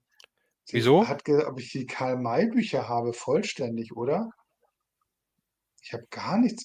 Das Einzige, was ich von Karl May habe, ist 'n Vorgänger von 'nem Panini-Album, habe ich aus dem Nachlass meines Vaters gefunden und, 2 Schallplatten, glaube ich. Sonst habe ich gar nichts. Ich war auch nicht so 'n großer Fan von Winnetou. Ist 'n bisschen an mir Okay. vorbeigegangen. War 'n bisschen vor meiner Zeit. Du bist, das ist jetzt nicht negativ gemeint, aber du bist Einzelkind, oder? Ja, Okay, weil ich habe nämlich 2 ältere Brüder und das ist daher bin ich mit genau auch so 'n Winnetou Thema. Ja, aufgewachsen. Ja, also 2 ältere Brüder, die da musste ich ja, Winnetou gucken und ich liebe halt auch mhm. Winnetou, ja. Kann mir Kann ich mir vorstellen, wenn du vorstellen, ja. halt Ende der 70er oder so aufgewachsen bist und, da war Winnetou ja schon vorbei. Ja, Ja, und, wenn du da keine Brüder et cetera hast, die dann halt hier mit dir das Zeug gucken, weil die damit aufgewachsen sind und es toll fanden, mhm. Ja, dann kann das sein, dass es an dir vorbeigeht, ja, oder du gar keine Verbindung dazu hast. ja. Ja. Ne, ich liebe Winnetou. Habe mir auch jetzt wieder beim letzten Flohmarkt-Video ich habe mir 'n Winnetou-Brettspiel gekauft. Das ist halt einfach Winnetou, ich liebe Winnetou. Auch wenn es so historisch nicht ganz direkt ist oder korrekt ist, aber da hat man sich früher als Kind keine Gedanken drüber gemacht. Das stimmt. So, Justus, ja, dann sag doch mal, ob du morgen in Heidelberg bist, weil du sagst, Heidelberg ist nur 20 Minuten von dir. Wäre ja cool, wenn man sich da mal trifft. Wie gesagt, der Eintritt ist frei im Luxor. Wäre cool. So, siehst du hier, du hast schon einen potenziellen Käufer, weil der Modus 83 sagt, der kommt auf jeden Fall mal an deinem Stand vorbei, an der Toyplosion. Ja, das freut mich. Dann komm mal rum und bring ein bisschen Geld mit. Hier, guck mal, gerade aus dem Regal gezogen. Hier, die habe Polido, ich. was ist das? Die Musik ist das? Nee. Das Oder ist die ist. Musik, ja. Schatz im Silbersee. Mhm. Ja, nur Schatz im Silbersee. Die Musik zu Schatz Ja, im Silbersee ist das. sehr schön. Ein guter Habe ich Lex hauptsächlich Barker. wegen des schönen Covers. Okay. Ja, ist auch schön. Das ist auch Und wirklich dann habe schön. ich noch mit der wunderhübschen Uschi Glas, das war ja Ja, damals eine sehr hübsche junge Dame, das habe ich Halbblut noch Greenback. Apanachi war Da Uschi ist sie. Glas nämlich. Ja, genau. Sehr schön. Auch ein sehr schönes Motiv, ja. Wie heißt der Komponist? Martin Böttcher? Ja, Martin Böttcher, Ja, genau. wunderschöne Der auch Musik. Also so richtig schöne schöne, tolle Szenenfotos auf der Musik. Rückseite. Ja. Und da auch wieder Winnetou 3. Ich habe so geheult, als Winnetou gestorben ist. Spoiler für alle, die Ja, noch kein Winnetou gesehen haben. ja wollte Ja, ich in gerade sagen, Dankeschön. Winnetou Ich dachte, 3, Winnetou lebt ewig. er überlebt den Film nicht, aber nach Winnetou 3 gab es den nächsten Karl-May-Film mit Winnetou, wo er wieder dabei war. Oh oh, Also, Zombie-Winnetou. ja, genau, so ungefähr. Na, ist So, das ähnlich Tobi, wie grüß dich. mit Danke fürs Einschalten. Sherlock Holmes, der ja auch gestorben ist, eigentlich aber dann doch immer wieder auftaucht. Ja, richtig, genau. Genau. Brauchst du die LPs noch? Ja, ob ich Wer sie fragt denn sowas? brauche? Also ich möchte sie nicht weggeben. Ich würde nicht sagen, dass ich Ich, sie brauche. Wer braucht schon eine Winnetou-LP? Aber ich möchte sie auch nicht verkaufen. ich wollte gerade sagen, ich hänge hier, seht es mir nach, wie gesagt, ich hänge hier mit den Kommentaren hinterher. Das habe ich noch gar nicht gelesen. Aber ich muss jetzt mal was einblenden, ohne jetzt Selbstlob, aber ich finde es toll und vielen Dank für den Kommentar. Weiß ich sehr zu Oh, schätzen und ich finde es nach wie vor alles nicht selbstverständlich. Ja, wir sind jetzt hier über 40 Leute Dankeschön. im Chat. Ich finde es richtig klasse. Ja, es macht richtig, richtig Spaß. Und ich glaube, Stefan, bei dir ist es dasselbe. Ich mache das halt sehr, sehr gerne. Ich liebe halt die Interaktion mit dem Publikum. Ja, ich freue mich immer über alle Ja, Kommentare. Ich freue mich auch unter den Videos von mir, von uns über die Kommentare. Wie gesagt, ich beantworte jeden Kommentar, weil ich finde, das ist einfach wichtig, ja, und es macht halt einfach riesen Spaß. Also Justus, vielen lieben Dank dafür. ja, vielen, vielen Dank. Guck mal, hast du gesehen, was Tanja geschrieben hat? Prinzessin Fantagiro. Kannst du dich an die noch erinnern? Die Oh fand ich auch Gott. toll als Kind. Ja, kann ich mich dran erinnern, habe Auf ich Sat 1 lief das, glaube ich, immer, nicht oder? gesehen. Glaube ich, habe Nee? ich, habe ich noch nie gesehen, glaube Ich ich. glaube, es waren 3 Filme und die fand ich ganz toll. Die hat sich ja so Fantagiro, als, schreibt doch Modus als 83, schreibt auch Fantagiro. ja, die hat sich ja so als Ritter getarnt Mhm. und so als Mann und ist dann da in die Schlacht gezogen. Aber war Das eigentlich, ist glaube ich, doch eine Johanna von Prinzessin. Orleans, oder? Ja, Die ist da auch ist sie nicht auch in die Schlacht gezogen, war halt als Mann getarnt oder nicht? Ich weiß gar nicht. das gab es bei vielen, glaube ich. Ja, hier auch Hm, dieser Disney-Film, da gibt es auch die Mulan. Da war das ja auch okay. so. Der Ring des Drachen, was ist das? Sagt mir auch nichts. Oh, Ring guck mal, des Drachen. Tanja hat hier ein Angebot. Aber wo bist du denn? Ich bin hier komplett lost. Habe ich auf DVD, können wir nachholen. Ah, das war wirklich ein Angebot, glaube ich. Ich glaube auch. Da muss ich aber in Stimmung sein, wenn wir das gucken wollen, will. Weil bei mir ist es halt so, es kann mir jeder sagen, dass wie toll dies und das ist. Wenn ich darauf keine Lust habe, dann kann es noch so toll sein, dann gefällt es mir einfach nicht. Ja, also ich muss da wirklich in Stimmung sein für Sachen zu gucken. Und ansonsten tue ich mir da sehr schwer. Ich habe mal meine So, Skeletorlampe ausgemacht, die wird langsam ein bisschen warm im Hintergrund. ach ey, nicht, dass das Skeletor zerläuft. Nicht genau, nicht, dass er. Ich habe mir ein bisschen um den Lautsprecher sorgen hier, der da drunter steht. Ach, das steht auf dem Lautsprecher, okay.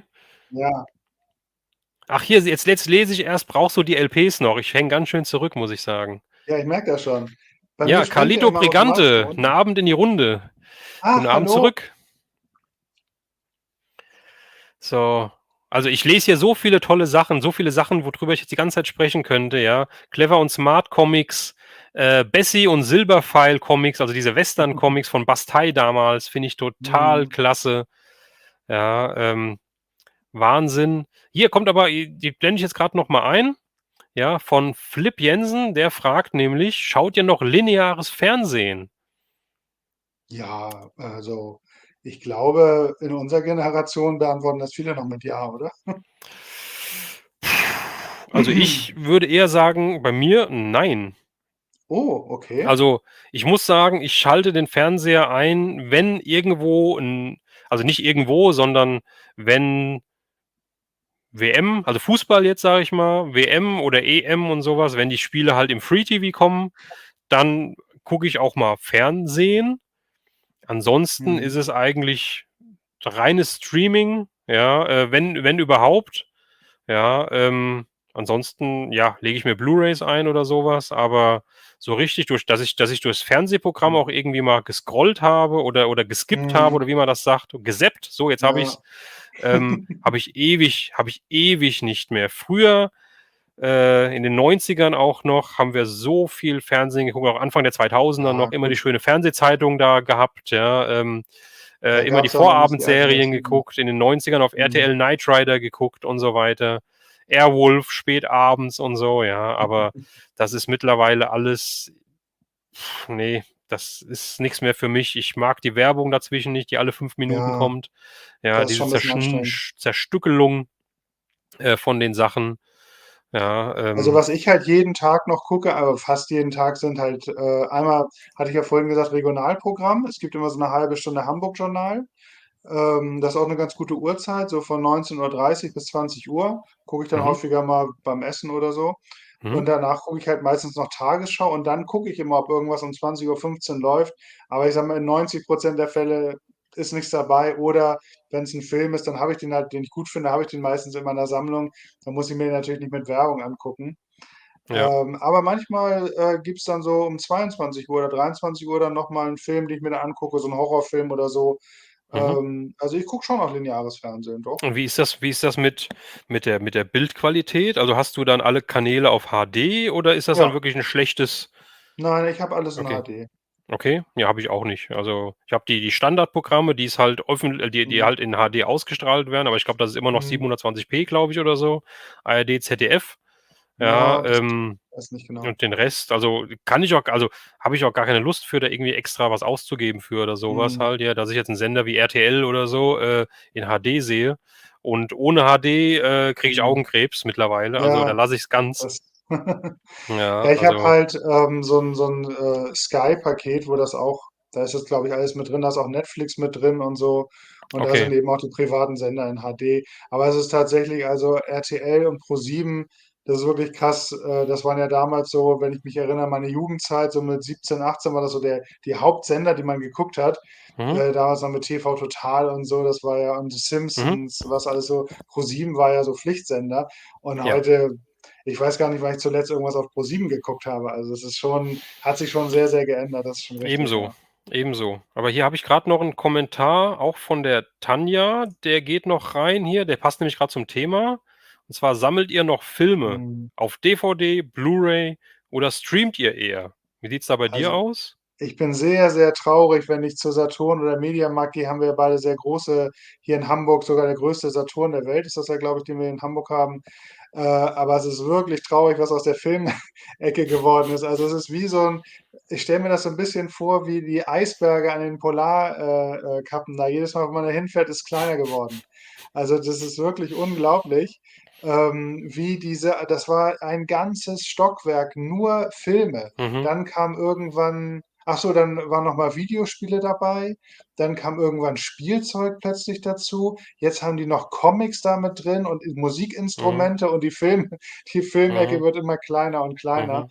Und es gibt wirklich nur noch so 'n paar, ja, ganz, ganz wenige Sachen. Aber ich bin immer noch großer Fan des physischen Mediums und ich muss auch sagen, ich finde das auch unglücklich, sich da so abhängig zu machen oder dass man sich so abhängig machen muss von solchen Scheißkonzernen wie Disney, die ständig an ihren Werken rumdoktern, die plötzlich irgendwelche Filme digital verändern oder auch irgendwas einfach komplett aus dem Programm schmeißen, was man dann einfach nicht mehr gucken kann. Und Mhm. Disney ist ja jetzt auch einer der ersten Konzerne, die gesagt haben, sie bringen keine Serien auf physischen Medien mehr raus. Jetzt ist man komplett darauf angewiesen, dass die da die Sachen im Programm haben. Und ich habe zum Beispiel auch kein Disney Plus Abo.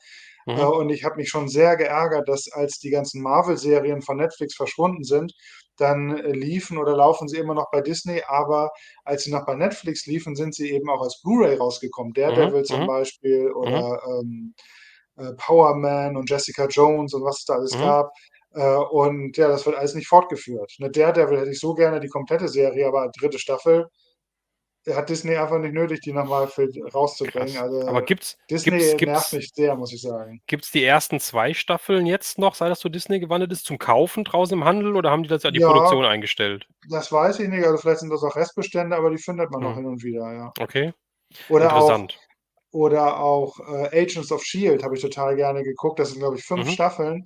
Mhm. Die gibt es auch komplett auf DVD oder auf Blu-ray, aber ist dann auch nicht mehr weitergeführt worden. Ne? Disney hatte da ja dann kein Interesse mehr daran und hat dann lieber eigene neue Sachen produziert, die irgendwie alle Mist sind. Also Mhm. wenn man sich das anguckt heutzutage, diese Marvel-Serien, das zieht ja Marvel so nach unten, dieser Mist, den sie da produzieren, da hat ja auch kaum einer mehr Spaß an so Comic-Sachen langsam. Mhm. Ja, ist Da kann ganz ich mich meine aufregen. Rede. Also, ja, also ich bin ja sowieso nicht so der größte Marvel-Fan, muss ich sagen. Also seit's halt diesen Überfluss einfach gibt. Ja, Ja, die mit den machen das. ganzen Filmen, mit den ganzen Serien und so weiter. Man Das melkt die ist Kuh, bis sie tot umfällt. Ne? Das ist schon traurig. richtig, richtig. Ja, Irgendwann aber hat keiner Bock mehr. Und dann wird es wahrscheinlich 10 Jahre lang keine Comic-Verfilmung mehr geben, weil niemand mehr Bock drauf hat. ich bin gespannt. Vielleicht tut's dem Ganzen aber auch mal gut.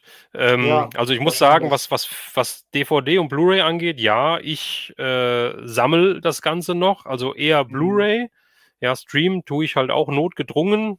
Ich habe Netflix zum Beispiel, ja, oder Amazon Prime, wobei ich halt Amazon Prime eigentlich nicht nutze, was das Schauen angeht, sondern halt nur, um halt, wenn ich was bestelle, versandkostenfrei zu Mhm. bestellen, etc. Mhm. Ja, und ich bestelle mir halt schon regelmäßig Filme bei Amazon. Ja, also kaufe weil ich habe sie auch gerne physisch im Regal stehen. Ich möchte es halt Mhm. auch gucken, wann ich sie will. Und von daher sammle ich das auch immer noch. Und ja, ich sammle auch noch DVDs. Allerdings, da schreibt der Lupi jetzt hier auch, Mhm.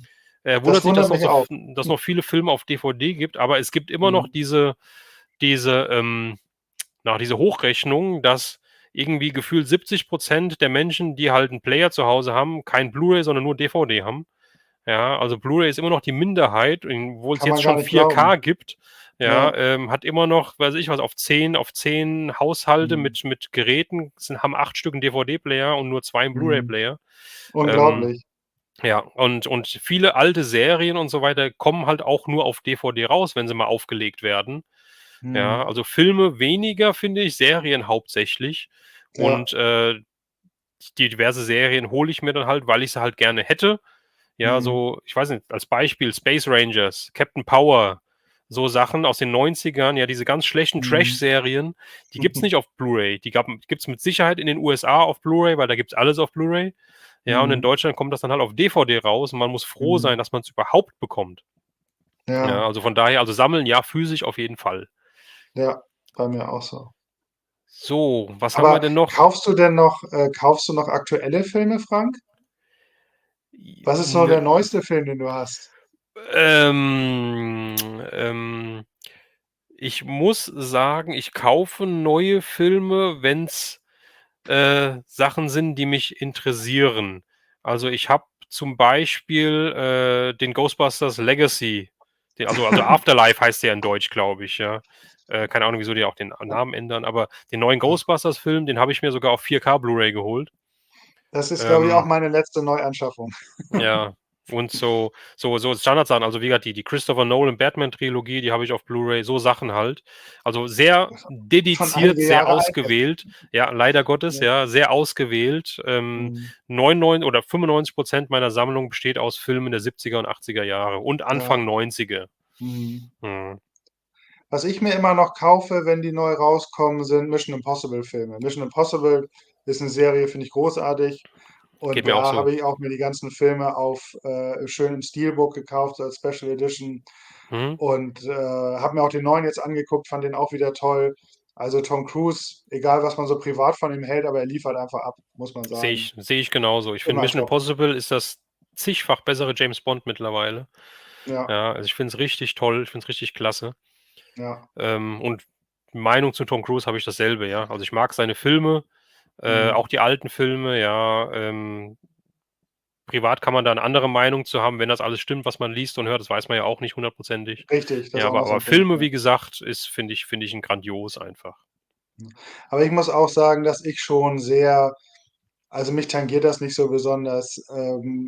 Also ich trenne das ziemlich so. Ich sage, ich kenne wirklich auch Leute aus meinem Bekanntenkreis, die sagen, sie gucken keine Filme mit Tom Cruise. Kann ich für mich nicht nachvollziehen. Also mir ist das mit Verlaub ziemlich egal, was der so privat macht. Und wenn er ein Unsympath ist, ist das schade natürlich, aber das finde ich schmälert seine Leistung als Schauspieler nicht. Hm, Oder jetzt irgendwie Musik von Michael Jackson nicht mehr zu hören oder von Milli Vanilli oder selbst R. Kelly höre ich noch und da sage ich auch nicht so, oh Gott, der hatte mal was mit einer 13-Jährigen. Ich trenne das so. Also ich muss sagen, mich interessiert das nicht so hm, besonders. Oder auch hm, mit, dass jetzt diese ganzen Harry Potter Sachen gecancelt werden, weil sie J.K. Rowling da so gegen was gegen Schwule hatte. Ich weiß es gar nicht genau. Ist für ja, mich nicht so relevant, ja, muss ich ganz ja, ehrlich sagen. ja. Sehe ich genauso. Also bin ich bei dir. Da Ja. bin ich bei dir. Guck mal, wir Auch haben ja noch eine kontroverses neue. Thema hier aufgemacht. Ja, um Gottes Willen, deswegen gehen wir schnell wieder in die Ferien, in den Ja, Ferienmodus, genau, beziehungsweise in den zurück in den Ferienmodus. Frage-Antwort-Modus. Also, wie gesagt, Leute, wir haben hier eigentlich so einen ganz groben Plan, was wir sprechen wollten, aber ich habe ja gesagt, wir gehen auf eure Fragen ein Hm. und ihr macht das richtig gut. Also, ich habe richtig Spaß daran, ja. Und wenn ihr wollt, können wir auch unsere zwei, drei Themen besprechen, aber ihr könnt auch gerne weiter Fragen stellen, ja. Also wie ich habe ja gesagt, wir versuchen die Fragen alle abzuarbeiten. Und ich mache jetzt einfach mal weiter mit dem Justus Jonas, der ist sehr fleißig beim Schreiben und beim Fragen, finde ich richtig klasse. Und der fragt nämlich, was war euer größter Fund bzw. Anschaffung? Bei mir Riff der Haie LP der drei Fragezeichen für 50 Euro. Hm. Mhm.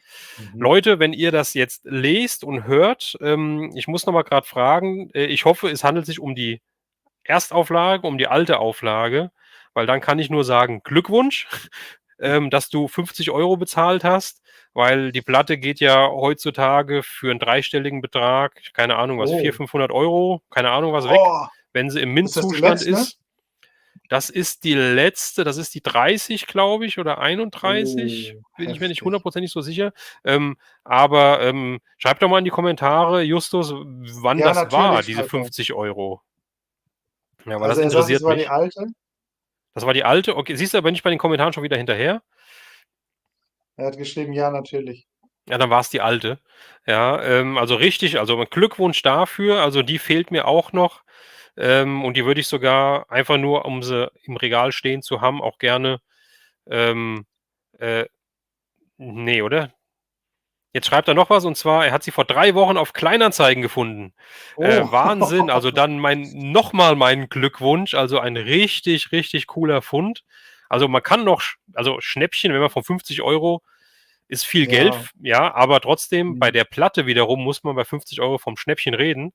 Finde Hm. ich richtig klasse. Ja. Wahnsinn. Und die Tanja schreibt auch gerade, sie hat sie gerade vor ein paar Tagen oder gerade die Tage für 500 Euro auf Kleinanzeigen gesehen. Hm. Also richtig Wahnsinn. Vielleicht hat auch der Verkäufer einfach da eine Null vergessen bei dir. Also sei froh, dass du sie hast. Ja. Ähm, also das war der größte Fund, größte Anschaffung. Bei mir ist das leider alles ein bisschen teurer. Ich glaube, der größte Fund oder beziehungsweise die größte Anschaffung, die ich mir gemacht habe, ist noch gar nicht so lange her. Und zwar ist das von Masters of the Universe aus dem Vintage-Bereich eine, wie nennt man so schön, MISP, eine Mint in Sealed Box, also eine original verpackte Slime Pit von der Wilden Horde. Die habe ich mir gegönnt, original verpackt aus den 80ern. Und da habe ich ja 500 Euro plus für bezahlt. Oh. Das war es mir wert.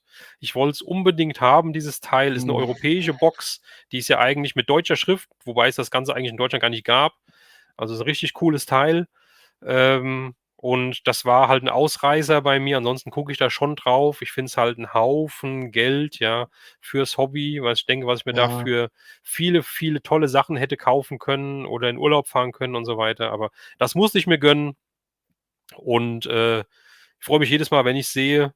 Ja, und man darf sich da auch über den Preis eigentlich dann gar keine Gedanken machen. Hört sich blöd an. Also man darf nicht drüber Mhm. nachdenken. Ja, Mhm. sonst ja, würde ich, glaube ich, selbst denken, hast du einen Schuss, so viel Geld dafür auszugeben. Aber das musste in dem Moment sein. Und das war meine größte Anschaffung. Wie sieht es bei dir aus, Stefan?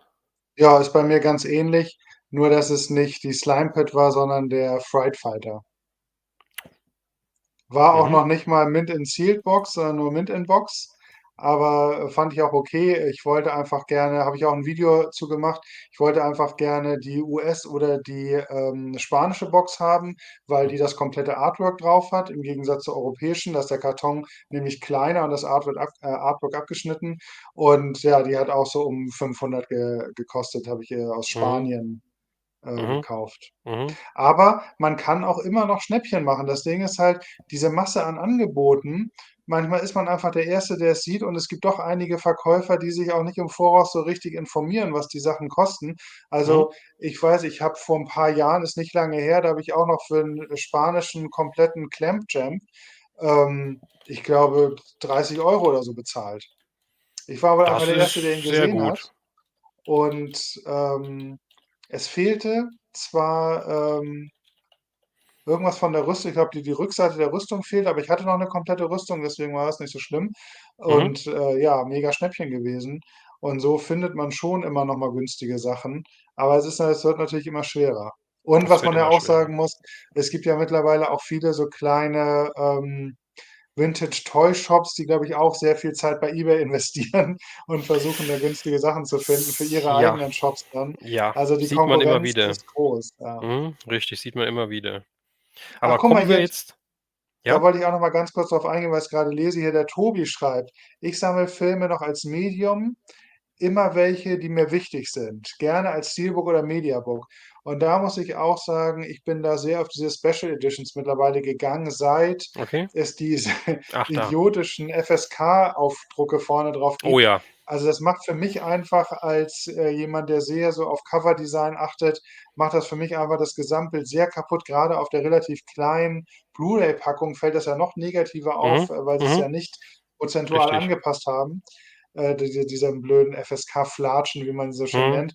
Und mhm. seitdem achte ich auch sehr darauf, dass ich dann halt, ich kaufe weniger Filme, aber dann gerne so eine Special Edition im Mediabook oder Steelbook. Ja, ist auch schön. Ja, kosten dann halt dementsprechend Ja, natürlich. mehr, Muss man meistens, schon also, sagen, kosten deutlich mehr. Wenn der normale Film 10 kostet, kosten die ja meistens so 30, 35. mhm, Das ist natürlich genau. schon eine Ecke mehr für Wählt man sich denselben halt Film. aus, ja, was Aber man da ja, holt, ja. Und ich muss jetzt ja, klugscheißen, ich glaube, das heißt Blyon Pictures, gell, heißt's, glaube ich. Das ist ja, ehemals Kochfilm, glaube ich. genau.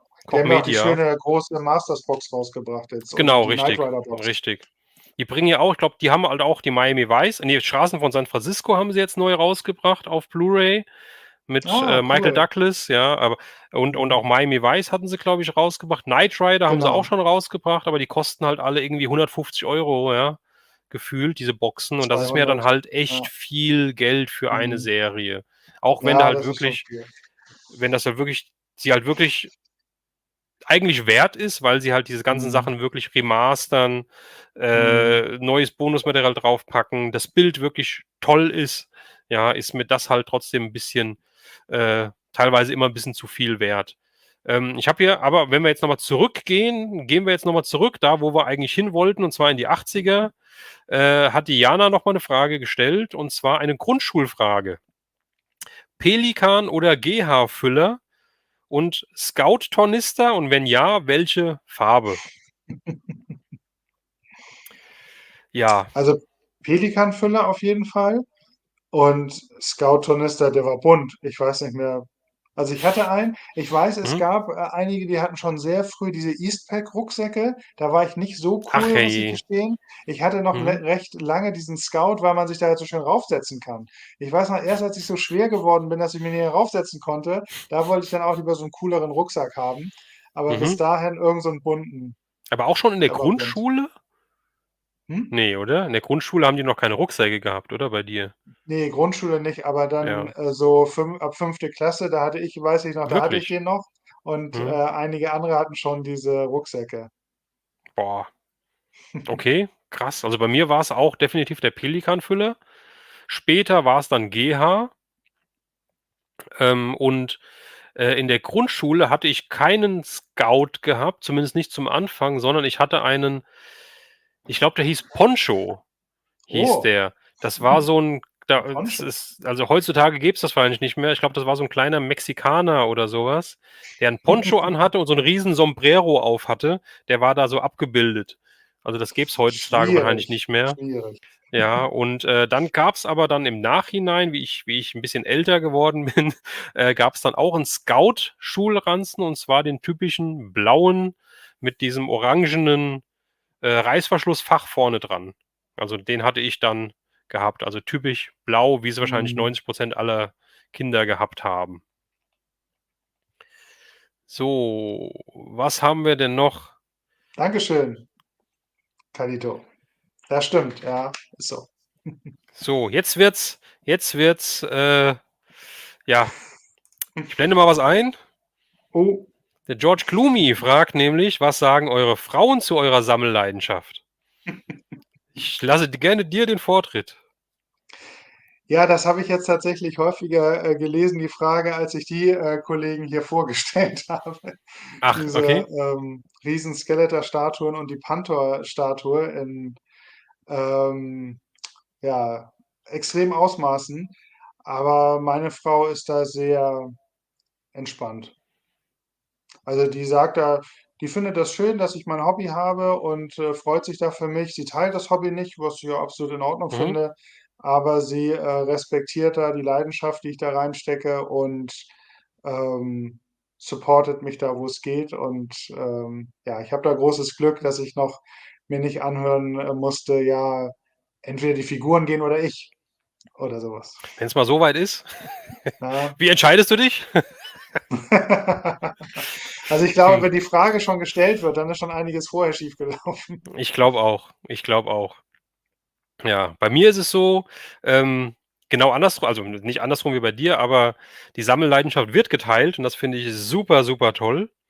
Ja, wir sammeln beide teilweise das Gleiche, teilweise unterschiedliche Sachen. Ich bin etwas breiter gefächert, sagen wir mal so, Du bist der aber, Breiteste, den ich kenne, muss ich sagen. wirklich, sieht das Ja, auch so aus, ja, so, ähm, ja, also, ich kenne keinen, der also, so breit interessiert ist wie du. Das ist schon krass. das ist Wahnsinn. Ich wünschte auch manchmal, ich würde einfach nur 2 Sachen sammeln können oder mich auf 2 Sachen fokussieren können und dann wäre gut. Aber das geht halt einfach nicht, weil ich liebe halt einfach, ja, die gute alte Zeit und alles, was damit zu tun hat, ja? Und ja, also, wie gesagt, wir sammeln beide. Wir haben beide unser, ja, Hauptsammelgebiet, sage ich mal. Ne, habe ich gar nicht. Ich habe kein Hauptsammelgebiet. Ich muss mich revidieren. Ja, wie du schon gesagt hast, ich sammle eigentlich alles, was ich toll finde, ja, und das ist halt schwer. Natürlich haben die Masters Vintage 'n sehr großen, Einfluss bei mir, sage ich mal, weil das halt das Spielzeug meiner Kindheit einfach ist, mit dem ich am längsten gespielt habe. Das war die Mhm. erste Ja, Toyline, die ich damals wirklich für mich gesammelt habe. Star Wars war vorher, das war von meinen Brüdern, da habe ich dann mitgesammelt. Ja, aber Masters hat 'n ganz, ja, ganz großen, wie sage ich, ja, ganz großen Fleck bei Stellenwert. mir im Herzen hinterlassen, ja, sagen wir mal so. Mhm. Und das sammle ich halt immer noch. Das ist halt was, was du halt aufm Flohmarkt nicht mehr bekommst. Ja, also Ja, da musst du wirklich tief in die Tasche greifen oder musst so 'n Glück haben. Ja, das ist eigentlich, äh, vorbei, das Ganze, ja. Also, ähm, andere Sachen kriegst du relativ günstig noch, ja, aber die Masters wird halt schwer. auf jeden Fall. So, ähm, Gott, hier, meine Scrollleiste ist fast ganz oben. Das heißt, ich habe so viele Kommentare noch nicht gelesen. Äh, hast du gerade irgendwas zufällig? Ich kann ja mal, wenn du ein bisschen scrollst, kann ich ja mal was zeigen. Ich wollte doch noch was zeigen. Was Ich habe wolltest du doch denn hier was, zeigen? ich habe doch hier was Schönes, einen schönen Neuzugang. Hatte ich dir doch Ach, erzählt. Ich habe ein Puzzle, da habe ich an dich gedacht, oh. weil du ja großer Puzzle-Fan bist. Und ich Ja, habe warte das hier mal, ich gefunden. mache dich mal hier auf groß für unsere Zuschauer.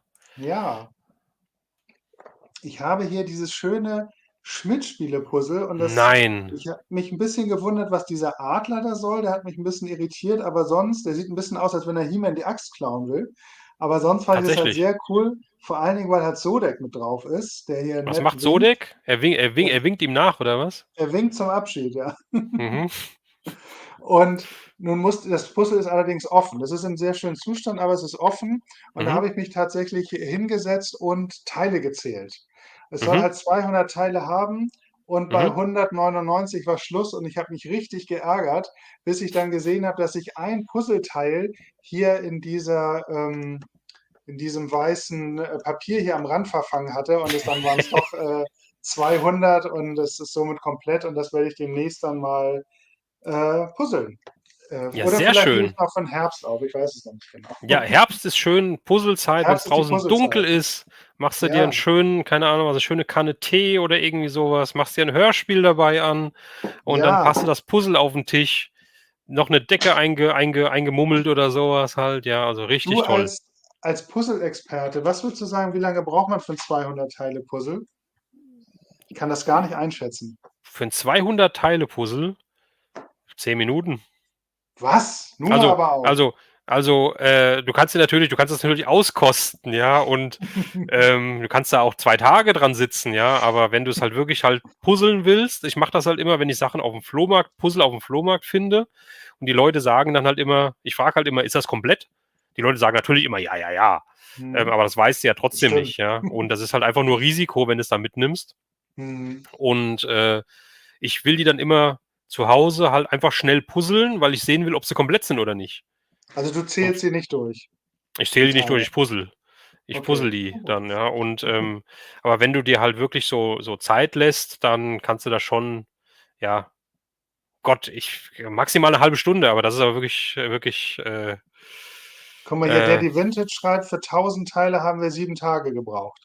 Ja, 1000 natürlich auch ein bisschen mehr. ja gut, es kommt drauf an, wie viel Zeit hast du denn pro Tag dann Ja. gebraucht? Hast du jeden Tag 'ne Und Stunde natürlich dran hängt es vom gesessen Motiv oder ab, ne? Wenn du ja, natürlich da 90% Wasser hast oder so oder Himmel, dann wird es wahrscheinlich auch noch mal 'n bisschen länger dauern. richtig. Ich weiß noch, ich habe mal ein Batman-Puzzle gepuzzelt, so ziemlich das einzige, glaube ich, was ich je gepuzzelt habe. Und das war so ein Motiv aus dem Kinofilm und da war 80% waren schwarze Puzzleteile. Gott, hat mich Oh, das genervt. Ich glaube, deswegen habe ich auch danach nie wieder gepuzzelt. Das Wahnsinn, war so ein Trauma. Wahnsinn. Ich hatte mal ein, Kolosseum in Rom Puzzle gehabt Oh mit Gott, das stelle 1000 ich mir auch Teilen und heftig da war vor. einfach alles nur braun. Äh, Alles nur braune Teile. Das war furchtbar, war das. Ähm, ja. So, ich habe hier gerade noch mal einen Kommentar. Motug oder Motu C Skelett. Wir haben uns schon zweimal auf Fanveranstaltungen getroffen. Ich tue mir da immer ein bisschen schwer, weil ich meistens euch halt einfach nicht kenne und meistens auch keine Profilbilder von euch sehe. Ich kann dich leider jetzt aktuell gerade nicht zuordnen, so leid es mir tut, aber ich freue mich, wenn wir uns nett unterhalten haben und gern das nächste Mal hau mich einfach wieder an. Und je öfter ich angehauen werde, umso einfacher merke ich mir dann auch, wer ist. Ja, also wie gesagt, nichts Persönliches, aber sehr schön. Ach, guck mal, der Weichmacher hat auch zu uns gefunden. Guten Abend, hallo. Ach, hallo, moin, moin, genau. Moin, moin nach Hamburg? Ich weiß nicht. Ähm, so. Und ich kann noch was zeigen. Wenn du noch ein bisschen Chat liest, kann ich noch was zeigen? Ich lese, zeig Ja, du. genau, mach mich noch mal groß. Ich mach Ich dich mal war nämlich groß. Ich war nämlich heute, beim Friseur. Mhm. Ich will jetzt aber nicht meine neue Frisur zeigen, sondern, bis ich den Ach, Termin schade. bekommen habe, hat es noch ein bisschen gedauert. Und, dann bin ich ein bisschen rumgeschlendert und war bei einem Woolworth Woolworth, der neu bei uns aufgemacht hat. Mhm. Und da gucke ich so durch die offene Tür und sehe geradezu eine Box mit Hot Wheels. Und da bin ich dann mal reingeschlendert und habe diesen Hot Wheel hier gefunden. Und da habe ich mich sehr drüber gefreut. Ich bin jetzt nicht so der Riesen-Hot Wheels-Sammler, aber wenn ich mal was Schönes sehe, nehme ich die mal mit. Und das hier ist in dreifacher Hinsicht was Besonderes, glaube ich jedenfalls, ich kenne mich nicht so gut aus, aber es ist erstens die lange Karte, die es eigentlich, glaube ich, nur in den USA gibt. Dann ist Mhm. es ein Treasure Hunt, heißen die, glaube ich. Der hat nämlich so eine Ach, Flamme oben auf dem ach Dach. ey. Mhm. Das ist dann auch nochmal irgendwie so was Besonderes. Und jetzt kommt das ganz Spezielle. Und ich weiß, da gibt es Sammler für sowas. Hier ist eine Fehlproduktion. Das sind nämlich ähm, zwei Karten und nur ein Blister. Da haben sie einfach aus Versehen die Karte doppelt irgendwie da rangetackert. Ach ey, da hast du ja einen kleinen Fand Schatz. ich, ja, das fand ich sehr interessant. Hier sieht man das, glaube ich, ganz gut. Ja, ja, Da habe ja. ich die natürlich mitgenommen. Ja, auf jeden Fall. Also hätte ich so oder so gemacht, aber weil er auch cool ist hier mit Batman, Animated Ja, Series. sieht auch richtig gut aus. Sieht auch richtig Ja, gut finde ich aus. auch. Sehr, sehr cool. Und da habe ich mich sehr gefreut, dass ich den heute gefunden habe. Da dachte ich, den kann ich doch gleich mal zeigen. Richtig schön, jawohl. Ja. Sehr schön. Und Motoskelett hat nochmal geschrieben, er hat mir eine Star Wars VHS geschenkt und jetzt weiß ich auch wieder, wer du bist. Ah. Und äh, die VHS, ich weiß nicht, sieht man es steht auf jeden Fall, die steht im Hintergrund noch in meinem Regal drin. Also sehr, sehr schön. Vielen lieben Dank nochmal. Hm. Und so, hier habe ich halt auch noch eine schöne Frage, finde ich, also für mich zumindest, ich weiß nicht, wie es bei dir aussieht. Habt ihr noch Erinnerungen an Videotheken aus eurer Kindheit? Hast du da 'n spezielle oder generell eine Erinnerung an Videotheken? Warst du da mit deinem Vater? Ja. Habt ihr da Filme ausgeliehen oder rumgestöbert und so weiter? Ja, wir hatten eine Stammvideothek, wo meine Eltern angemeldet waren und wo ich dann auch manchmal mitkommen durfte. Da war der ab 18 Bereich abgeschlossen und da durften dann Mhm, auch Kinder mit rein. mhm, mhm, Und ja, da durfte ich dann hin und wieder mal eine Masters VHS oder so ausleihen. Das war allerdings, ja, ich sag mal so zu Fuß eine halbe Stunde von uns entfernt, also war eigentlich so ein bisschen weit, deswegen waren wir da nicht so oft. Aber dann, als ich so 13, 14 war, hat direkt bei uns eine Straße weiter eine Videothek aufgemacht und da hing ich dann ständig rum. mhm. Die war eigentlich erst Einlass ab 18, aber irgendwie hat mein Ausweis behauptet, ich wäre schon 18. Ich weiß auch nicht, wie es dazu kommen konnte. Na, sowas. Und der Verkäufer hat mich ein bisschen schief angeguckt, aber er hat es so zur Kenntnis genommen. Ich war, glaube ich, 15 oder 16. Mhm. Ähm, Gott, erzähle ich hier Geschichten, furchtbar, dass das mal keiner sieht. Ei, Und ei, ei, ei, ei. ja, da war ich dann wirklich ständig. Und ich habe eine richtig gute Beziehung aufgebaut zu dem Videothekar und Mhm, habe dann auch mal den einen oder anderen Pappaufsteller bekommen. Ich weiß noch, über den ich mich am meisten gefreut habe, war Blade. Blade, der erste Kinofilm damals mit Wesley Snipes, da habe ich einen, ja, nicht ganz lebensgroßen, aber fast mhm, lebensgroßen Pappaufsteller mhm, bekommen. mhm. Und ja, der hat dann viele Jahre mein Jugendzimmer geziert und habe ich auch immer noch, ich habe ihn immer noch, ich stelle ihn nicht mehr auf mittlerweile, aber Okay. das war echt so ein Highlight für mich, weil der halt einfach, ja, mega cool war. Wahnsinn. Also, sowas Ähnliches habe ich auch. Die erste Videothek, an die ich mich erinnern kann, war bei uns quasi eine Straße weiter. Das war so ein ganz kleines Häuschen, fast wie so ein einfach 'n Wohnhaus, wo einer eine Videothek unten drin hatte. Da bin ich mit meiner Mutter immer hin und haben Filme ausgeliehen, auch die Masters, auch, ich glaube, Superman hatten wir da ausgeliehen und so weiter. Die hat dann irgendwann zugemacht und dann waren wir erst in einer Videothek 'n Ort weiter. Mhm. Die war aber auch irgendwann dann dicht und dann das war aber schon, wie ich schon dann Auto gefahren bin, also das war, wie ich dann 18 war, äh, 18, 20 ungefähr, also nicht mehr Kindheit, ähm, war ich dann auch Stammgast in einer Videothek, bei der ich jeden Abend nach der Arbeit zu der ich jeden Abend nach der Arbeit hingefahren bin. Den Abend dann Ich habe dann bis um 6 Uhr gearbeitet und habe dann bis um 9, glaube ich, solange hat die Videothek aufgemacht, in der Videothek abgehangen. Oh. Wir haben uns da mit dem Videothekar unterhalten. Wir haben dann das waren dann irgendwann waren wir dann 2, 3 Leute, die da immer gestanden haben, haben uns über die neuesten Filme unterhalten, haben den Leuten, die da Mhm. reingekommen sind, Tipps gegeben. Wir wussten Ja, genau, wo welcher Film steht und so weiter. Dann gab es dann noch halt so Tüten mit Chips zu essen und zu trinken. Das haben wir uns dann auch immer da gegönnt. Da wurde noch geraucht sogar, ja. Also ich nicht, aber das hat halt alles so gute verqualmt alte Zeit. gerochen und sowas. Ja, und da von diesem Videothekar habe ich auch einen ganzen Haufen Pappaufsteller bekommen. Ich hatte so viele Mhm. Pappaufsteller. Ich hatte den Mel Gibson Braveheart hatte ich. Ich hatte Armageddon mit Bruce Willis gehabt. Ich hatte von Oh. Mortal Mhm. Kombat diesen Aufsteller mit diesem blinkenden Auge, wo eine Batterie hinten drin war. Ich Da, hatte da habe ich so so ein Banner gewonnen mal, so ein Mortal Kombat Banner, so über 2 Meter.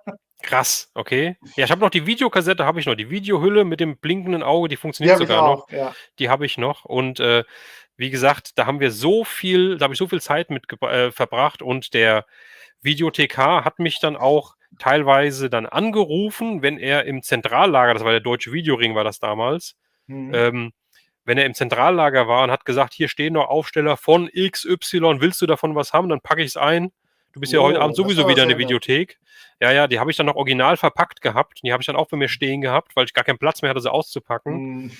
Und wie es bei so Filmen ist, beim ersten Auszug alles in die Papierpresse geschmissen. Oh Alles weg nein. gewesen, ja. Und ich habe keinen einzigen mehr. Ah. Sehr, sehr schade. Ja. Stunden kommt man da verbringen, ganz genau. Wahnsinn. So, in der Videothek konnte man sogar Dart spielen. Ne, das konnte man bei unserer nicht, aber echt krass. Also Mhm. wenn's richtige spitze Pfeile waren, dann, äh, oh je, ich will gar nicht Und guck mal hier, nachfragen. der Daddy Vintage schreibt, der kommt nämlich auch aus Hamburg. Hallo.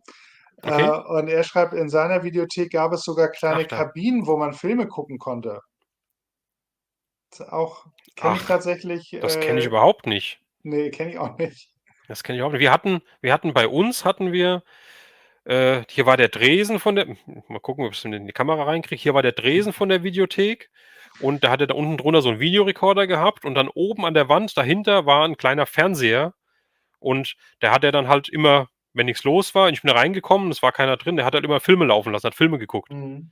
Ja, und da habe ich auch immer mitgeguckt und dann haben wir halt neue Filme geguckt und, es war auch immer lustig, wenn dann einer kam, der dann halt den Film zurückgebracht hat und dann guckt er immer rein, dann sieht er: „Oh, du hast nicht zurückgespult.“ Ja, da muss ich dir jetzt eigentlich was berechnen für, ja. Hat er dann meistens nicht gemacht. Früher war das ja so, dass du dann 'ne Mark oder irgendwie sowas halt extra bezahlen musstest fürs Zurückspulen. Dann musste er Mhm, halt immer ja, die Videokassette aus dem Videorekorder rausmachen, dann musste der Film oben gestoppt werden, dann hat er den Film eingelegt, hat er den zurückgespult, zurückgespult, ja. und dann wieder den Film eingelegt und weitergemacht und das war 'ne richtig, richtig schöne Zeit. Richtig Mhm. schön. Ja, Flip Jensen, es gibt noch Videotheken in Hamburg. Also zumindest eine hier gleich bei mir um die Ecke, aber Ach, viele sind's nicht mehr. und was haben die da jetzt zur Auswahl? Blu-rays, DVDs Ja, und genau. also sonst irgendwas? Videospiele? Bei uns hat es dann auch irgendwann mit Videospielen Ja, damals mhm, angefangen. Okay, auch. Genau, Wahnsinn. die Sachen, ja. Ich glaube, die Videospiele laufen sogar mit am besten, weil die halt auch echt teuer sind, sich die zu kaufen. Also, Mhm, ich glaube, heute mit Game Pass und irgendwelchen Online-Geschichten ist vielleicht auch schon wieder anders. Aber früher war das halt ja echt teuer und das war dann, glaube ich, sogar noch lukrativer, dann diese Spiele zu verleihen, weil die haben großen Anklang gefunden. okay. Ja, krass, krass. Also Spiele habe ich sehr selten aus weißt du, du konntest früher auch bei uns konntest du auch Konsolen ausleihen. Du konntest da 'ne Habe ich auch Playstation nie gemacht. ausleihen. Ich auch nicht, aber das ist halt krass, ja. Du konntest Konsole ausleihen Mhm. mit 2, 3 Spielen, hast übers Wochenende behalten, hast dann mal 'n Spieleabend gemacht und hast du dann wieder Mhm. zurückgebracht. Also Wahnsinn. So, hier kommt noch 'ne Frage und ich kann sie nicht beantworten, denn ich kenne es nicht. Kennt einer den Ne, Film Grammlords? ne, ich kenne ihn auch nicht. Grammlords. 'Ne Noch Parodie nie gehört. 80er Star Wars. Ne, noch nie gehört. Wahrscheinlich auch so 'n Only-VHS-Kandidat. Wahrscheinlich gibt's den auch nicht auf DVD und Blu-ray. Also, ist komplett an mir vorbeigegangen. Kenne ich gar nicht. So, was haben wir denn noch? Wahnsinn. Hier auch noch mal ganz interessant. Ich meine, ich weiß zwar nicht, was ZARS ist, Wahrscheinlich irgendein Ja, Geschäft oder 'n also die Osterstraße kenne ich, die ist ganz in der Nähe von meinen okay. Eltern. Da war ich auch sehr, sehr oft im Karstadt in der Osterstraße. Aber Mhm. Zars sagt mir jetzt auch nicht so richtig was. Weiß nicht, was das für ein Laden Aber war. aber stell dir mal vor, du läufst da vorbei und im Schaufenster läuft einfach 'n Film. Läuft einfach Ja, auch Star nicht Wars schlecht. im Fernsehen. Klar, du hörst nix, ja, aber, wie geil ist das denn? Auch das gibt's ja nicht mehr. Ja, Mhm, also richtig, richtig cool. auf jeden Fall. War ein Spielzeugladen, schreibt der D-Vintage Ah, grade. okay. Okay. Kommt mir nicht kommt mir nicht aber ich meine 82, da war ich auch noch nicht in Spielzeugläden unterwegs, da war ich ja grade 3. Ach je, da kann man doch schon mal in die Spielzeugläden reingeschoben werden mit'm Buggy oder so, mit'm, ja, Kinderwagen. Ja, wahrscheinlich wurde ich's vielleicht auch, aber kann ich mich dran erinnern. Ja. Sag mal, Stefan, bevor wir jetzt hier mit den Fragen weitermachen, äh, Thema Sommerferien, noch mal da drauf zurückzukommen oder Ja, Ferienprogramm. Wie war's denn eigentlich bei euch damals, mit dem Verreisen in den Sommerferien? Ja, seid ihr in den Sommerferien immer weg gewesen mit der Familie oder habt ihr die Sommerferien zu Hause verbracht oder wie war das denn bei euch? also wir waren nicht immer weg, aber wir waren schon häufiger im Sommer dann immer mit dem Auto. Wir sind nie geflogen.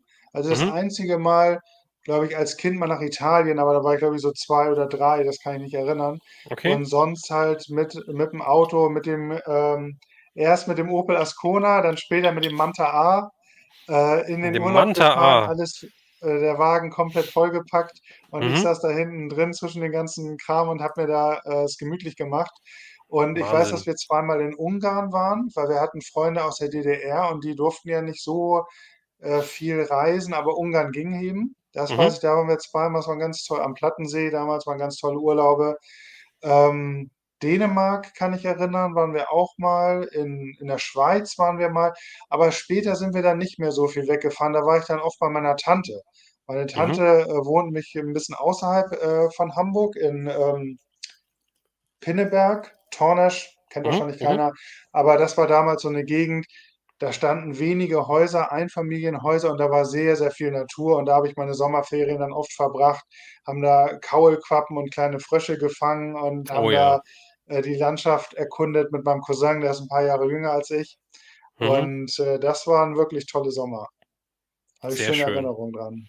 sehr schön. Ja, bei mir war es auch so, also, geflogen sind wir auch nie. Wir sind immer mit dem Auto gefahren in Urlaub. Ja, also immer, meine Eltern haben mal gesagt, wir waren auch mal oben an der Nordsee, aber da kann ich mich gar nicht dran erinnern, da war ich wahrscheinlich zu klein. Wir sind eigentlich Mhm. fast, soweit ich mich erinnern kann, jeden Sommer Richtung Bayern gefahren. Wir waren immer im Bayerischen Wald, im Schwarzwald. Da Hm. waren wir immer, und haben so viel Schönes erlebt. Am Anfang halt noch mit meinen beiden Brüdern. Und weil du gerade Ascona sagst, ja, bei uns war es Mhm. auch der Opel Ascona, an den ich mich noch erinnern kann. Ein schöner gelber, ich weiß nicht, was für eine B-Ascona, ich weiß gar nicht, was es da alles gab. Ein Mhm. schöner gelber, da kann ich mich dran erinnern. Da waren wir wirklich mit 5 Leuten in dem Auto, meine 2 Brüder und ich, hinten drin, der Kofferraum vollgeladen mit Koffern und so weiter und sind dann halt in Urlaub gefahren, zwischendurch halt an den Raststätten Pause gemacht und dann 'n komplettes Picknick ausgebreitet, ja, mit Eiern, mit Frikadellen, mit allem Möglichen. Ähm, Dann weitergefahren, ja, und dann wieder die Urlaube verbracht. Später war es dann halt, dass ich mit meinen Eltern alleine gefahren bin, weil meine Brüder zu alt waren Mhm. für mit meinen Eltern in Urlaub zu fahren. War dann nicht mehr, also, war dann auch schön, aber war dann doch anders da irgendwie. Ähm, aber, wie gesagt, irgendwie weggeflogen oder so sind wir auch eigentlich nie, aber es war eine sehr, sehr schöne Zeit und wenn wir halt nicht oder wenn wir halt wieder da waren oder bevor wir in den Urlaub gefahren sind, ja, war es bei mir halt immer Ferienprogramm, meistens ZDF geguckt mittags, da gab es immer das Ferienprogramm mit, Zini, glaube ich. Ja, hieß Ja, er, dieses Wuslon, dieses gelbe Dingens da. Und da haben wir genau, der immer Bettesini. geguckt und da kamen immer die tollsten Serien hintereinander, die 5 Freunde und was weiß ich was alles, ja. Also, da haben wir immer auf VHS immer versucht aufzunehmen und, ganz viele aufgenommene Videokassetten dann zu Hause gehabt. Also, es war richtig, richtig schön. Ja, und schon haben wir wieder eine Frage, die ich dann jetzt gerade noch mal einstreue von der Tanja, und zwar lautet die: Habt ihr einen All-Time-Favorite-Film, den ihr früher wie auch heute geliebt habt, beziehungsweise immer noch so gut findet? Hast du da Ja, was gerade? ich auf jeden Fall. Also Okay. für mich war das ganz klar Zurück in die Zukunft. Gleich sehr, sehr gute. Ich habe den nicht im Kino gesehen, den ersten damals, aber ich kann mich erinnern, der lief auf N3. Mhm. Und da liefen keine coolen Filme eigentlich. Aber irgendwie hatte ich da gelesen, Zurück in die Zukunft, und das war dann schon ein bisschen spät für mich, und ich habe meinen Vater gebeten, den Film aufzunehmen. Und das ist so viele Jahrzehnte her, aber ich kann mich noch genau erinnern, der fing dann damit an, dass das Skateboard gegen den Plutoniumkasten stößt, der unterm Bett steht. Also damit fing die Mhm. Aufnahme an. Und das Okay. war so ein komischer Anfang. Und ich habe meinen Vater gefragt, hä, aber also ich war komplett begeistert. Der Film hat mich weggehauen. Ich konnte nicht glauben, dass so ein unglaublich toller Film auf dem dritten irgendwie läuft, auf N3, auf dem dritten Programm. Aber ich habe mich, der Anfang war so ein bisschen seltsam. Und mein Vater meinte, nee, ich weiß auch nicht, da war irgendwie Werbung, da war ich noch mal ganz kurz auf Toilette und dann lief der Film schon. Da kann aber nur eine Minute höchstens fehlen. Und ja, dieser Film hat mich absolut begeistert. Dieses Video habe ich so oft geguckt. Den zweiten Teil habe ich dann als Original VHS zu Ostern geschenkt bekommen. Mhm. Und dieser Film, ich liebe den bis heute. Ich finde, der ist perfekt. Also ich finde nichts an diesem Film, was mir nicht gefällt. Sowohl der erste als auch der zweite. Sehr Und der schön. dritte ist auch noch okay. Und ich finde, also die Filme kann man eigentlich nicht besser machen. Ja, sollte man auf keinen Fall ein Remake machen. Man sollte auf keinen Fall ein Genau. Prequel oder ein Sequel machen. Man sollte die Filme so stehen lassen, wie sie sind. Ganz genau. Lehnt Robert Zemeckis ja auch kategorisch ab, das irgendwie zu ändern. Er hatte auch mal tatsächlich überlegt, neue Computereffekte einzubauen, aber er will das Mhm. einfach so als Zeigzeugnis Mhm. stehen lassen. Und ich glaube, es macht auch keinen Sinn, so einen Film heute nochmal zu machen. Also ich hoffe es Hm. auch sehr, dass es nicht gemacht wird. Das wird auch nicht mehr so erfolgreich werden, um Gottes Willen, ja. Nee, Der erste Zurück in die Zukunft, das müsste so 85 gewesen sein. Ich weiß nicht, ob er bei uns dann auch 85 rausgekommen ist oder ein Jahr später oder sowas. wahrscheinlich ein bisschen später. Ähm, bei mir war es so, oder war es jetzt nicht nur in den Ferien, sondern es war so, dass ich, war das samstags oder sonntags? Ich weiß es nicht. Zumindest am Wochenende immer morgens, ich glaube, das war sonntags. Ich glaube, das war sonntags. Samstags musste ich morgens immer Straße kehren. Ich glaube, das war sonntags, dass ich mir immer morgens einen Film aussuchen durfte aus unseren aufgenommenen Videokassetten, den ich Sonntagmorgens dann immer bei uns im großen Wohnzimmer geguckt habe. Das ist ja cool. Und ja, ja, ja, ja. Schöne Und es war halt Tradition. alles dabei, von James Bond über alles Mögliche, was halt damals so im Fernsehen gelaufen ist, was man aufnehmen konnte. Mhm. Und ähm, ich habe sehr, sehr viele Lieblingsfilme aus den 80ern, sehr viele, die mir was bedeuten, wo ich Erinnerungen dran habe, aber ich glaube, einen, den ich da unzählige Male geguckt habe, war Rocky 4, der Kampf des Jahrhunderts. Stallone gegen den sibirischen Bullen, Ivan Mhm. Drago. Das ist, den kann ich auch immer noch gucken. Der Film ist ein einziger Music-Clip, mehr oder weniger, ja, also, ähm, Ja. der ist Großartig, wo er einfach da in Wahnsinn. Russland die Kampfvorbereitung macht im Schnee. Das Ach, ist das schon ist ganz stark. Wahnsinn. Und danach habe ich mich immer Ja. gefühlt, als könnte ich Bäume ausreißen und wollte immer Mhm. irgendwie, ja, so richtig, ja, so ein Rocky sein. Habe auch Mhm. damals, da war ich das erste Mal, glaube ich, beim Friseur. Sonst hat mir meine Mutter immer die Haare geschnitten, ja, so als Der kleiner Klassiker. Rotzlöffel. Ja, und dann Ja. war ich beim Friseur und dann habe ich ein Bild von Ivan Drago dabei gehabt, von Dolph Lundgren, mit der, wie er so die Haare Und da so die zack so Frisur hochstellt. Hab wolltest ich du gedacht, haben. die Frisur will ich haben. Und dann gibt's auch Bilder von mir, weil kurz darauf gab's nämlich in der Schule, wurden nämlich Fotos gemacht. Und da Cool. gibt's von mir Fotos, wie ich da so die Haare so komplett mit Gel so hochgeklatscht habe. Das sieht so schrecklich aus. Es hat auch überhaupt nicht gestanden, ja, und so weiter. Aber ja, das ist auch so was, wo ich, ja, wie gesagt, dieser Film einfach, ja, der hat mir so Mhm. viel, der gibt mir so viel jetzt immer noch. Wenn ich Sport mache und so weiter, ich höre die Musik von Rocky 4 dabei, die Trainingsmusik und so weiter. Ja, das spornt mich so an. Und wie gesagt, an den Film habe ich ganz, ganz tolle Erinnerungen. Ja, cool. Ja. Guck mal hier, passend zum Thema, der Daddy Vintage schreibt gerade, Wir haben Zurück in die Zukunft am 8. Oktober 1985 im Grindel Kino 1 gesehen. Ist auch hier in Hamburg. Der Geburtstag meines Bruders. Das Grindel 1 war damals der größte Ach, Kinosaal in da sehe ich. Hamburg. Mhm. Der Grindel war ein ganz tolles Kino, gibt's leider heute nicht mehr. Ist Budnikowski, glaube ich, drin mittlerweile oder so. Aber in Okay, dem Kino war okay, ich auch sehr, sehr oft. In dem habe ich auch, glaube ich, damals den Valhalla gesehen. okay, okay. Ich sehe schon, Daddy Wahnsinn. Vintage, wir kommen aus derselben Ecke. Ja, und er hat ja auch eben, glaube ich, geschrieben, dass er auch bei der Toyplosion ist. Ja, Und, ich weiß nicht, ob du es jetzt ob du schon die ganze Zeit dabei bist, Daddy Vintage, aber der Stefan, also Zwodax Zeitresort, hat ja auch einen Stand auf der Toyplosion. Ja, also gerne da mal vorbeikommen und da werde ich mich wahrscheinlich auch das eine oder andere Mal aufhalten. Da können wir ja, gerne ich freue mal mich. ja, gerne mal, 'n bisschen quatschen. So, Super Levelers schreibt noch: „Was hat euch bewegt, mit dem Sammeln wieder anzufangen, gerade in den heutigen Zeiten Preisentwicklung?“ So eine ähnliche Frage hatten wir schon mal.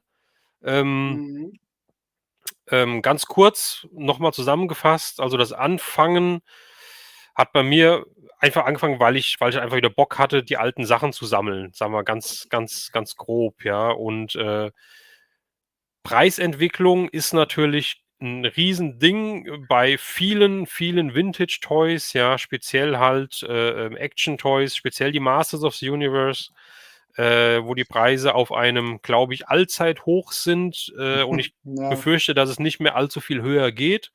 Ich befürchte, dass wir so einen Peak erreicht haben und es eventuell du demnächst vielleicht befürchtest, dass es nicht mehr höher geht? ja, ja, ja, Ich hoffe, ja, das du hoffst. Ich befürchte, aber man weiß es ja nicht. Ja, ich hoffe, dass es ähm nicht mehr höher geht.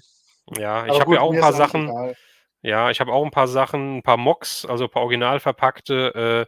Wäre natürlich da schön, wenn die Preissteigerung weiter nach oben geht, dass meine Mocks wertvoller werden, Das aber ich stimmt, will ja. sie ja auch nicht verkaufen. Ja, von daher, Hm.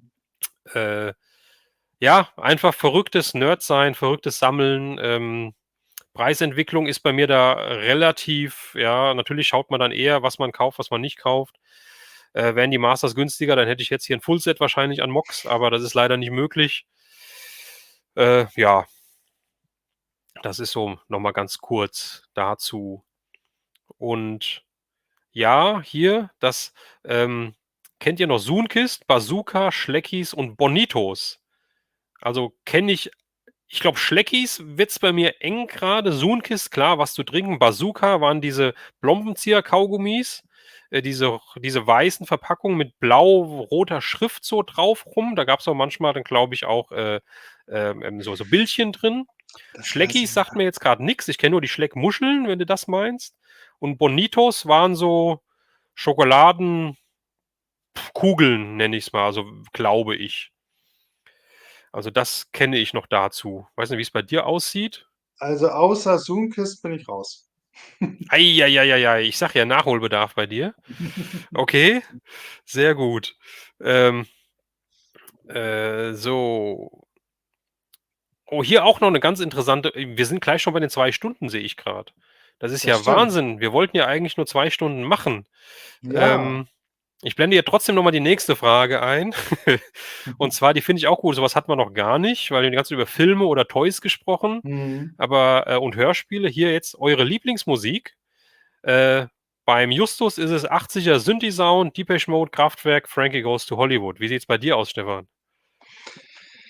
Ja, ich liebe natürlich auch die 80er Jahre Musik, allerdings besonders so in Verbindung mit Filmen. Also das ist diese Film-Soundtracks, liebe ich auch, aber ich habe mich in den 80ern noch nicht so für Musik interessiert. Da Mhm. war ich halt Kind, habe ich meine Kinderlieder gehört, keine Ahnung. Ähm, und so richtig für Musik begeistert habe ich mich eigentlich erst so Anfang der 90er, ich würde mal sagen, so ab 93, 94. Und da war es dann Hip-Hop. Also ich bin absoluter Hip-Hop-Fan. Diese West Coast, East Coast, Tupac und wie sie alle heißen, Notorious Mhm. B.I.G., Dr. Dre, ich habe das alles rauf und runter gehört und höre auch das bis heute gerne. Und gerade heute, als ich beim Friseur war, lief da Wu-Tang Clan und Notorious B.I.G. Und die Friseure, ne, die waren alle Anfang 20. Da dachte ich, krass, ihr wart doch nicht mal auf Hä? der Welt, als diese Musik irgendwie rauskam. Mhm. Aber es kommt bis heute gut an. Wir waren nur neulich in so einem Sushi-Laden und da lief die ganze Zeit so 90er Jahre R&B-Musik. Mhm. Irgendwie hier Alia und Maya und wie sie Ja. alle hießen Ja, damals. ja, ja. Und ja, da habe ich mich zu Hause Brandy. gefühlt. Brandy, Mhm. genau, Brandy und Mhm. Monica, The Boy Is Mine. Genau, Das war halt richtig. so absolut meine Musik. Ich konnte Wahnsinn. mit diesem Eurodance aus den 90ern konnte ich gar nichts anfangen. Und als dann Mhm. diese Hip-Hop aufkam mit den Fugees, das war eins meiner ersten Alben Mhm. damals. Mhm. Und das war meine Musik. Ich habe die total geliebt und ich liebe die auch bis heute, muss ich sagen. Okay. Ähm, ja, also bei mir, ich muss eher sagen, eigentlich, ich bin 78 geboren, ich oute mich jetzt, wie alt ich bin. Ähm, Eigentlich sollte ich dann auch erst in den 90ern eigentlich mehr so Richtung Musik gehen und in den 80ern halt meine Hörspielchen hören. Aber Mhm. auch da wieder, ich muss sagen, ich habe zwei Zwei ältere Brüder, Brüder. ne? Ich wurde von Mhm. Anfang an mit Musik beschallt, sage ich mal. Es hat angefangen halt in Anfang der 80er mit der Neuen Deutschen Welle, die ich bis heute liebe. Und ganz besonders halt Rock, Pop der 80er, auch der 70er, aber auch Synthi mag ich auch, Depeche Mode mag ich. Ich war jetzt letzten Monat erst in Frankfurt auf einem Konzert von Depeche Mode, leider Ja, ja nur noch zu zweit, die beiden, und nicht mehr zu dritt.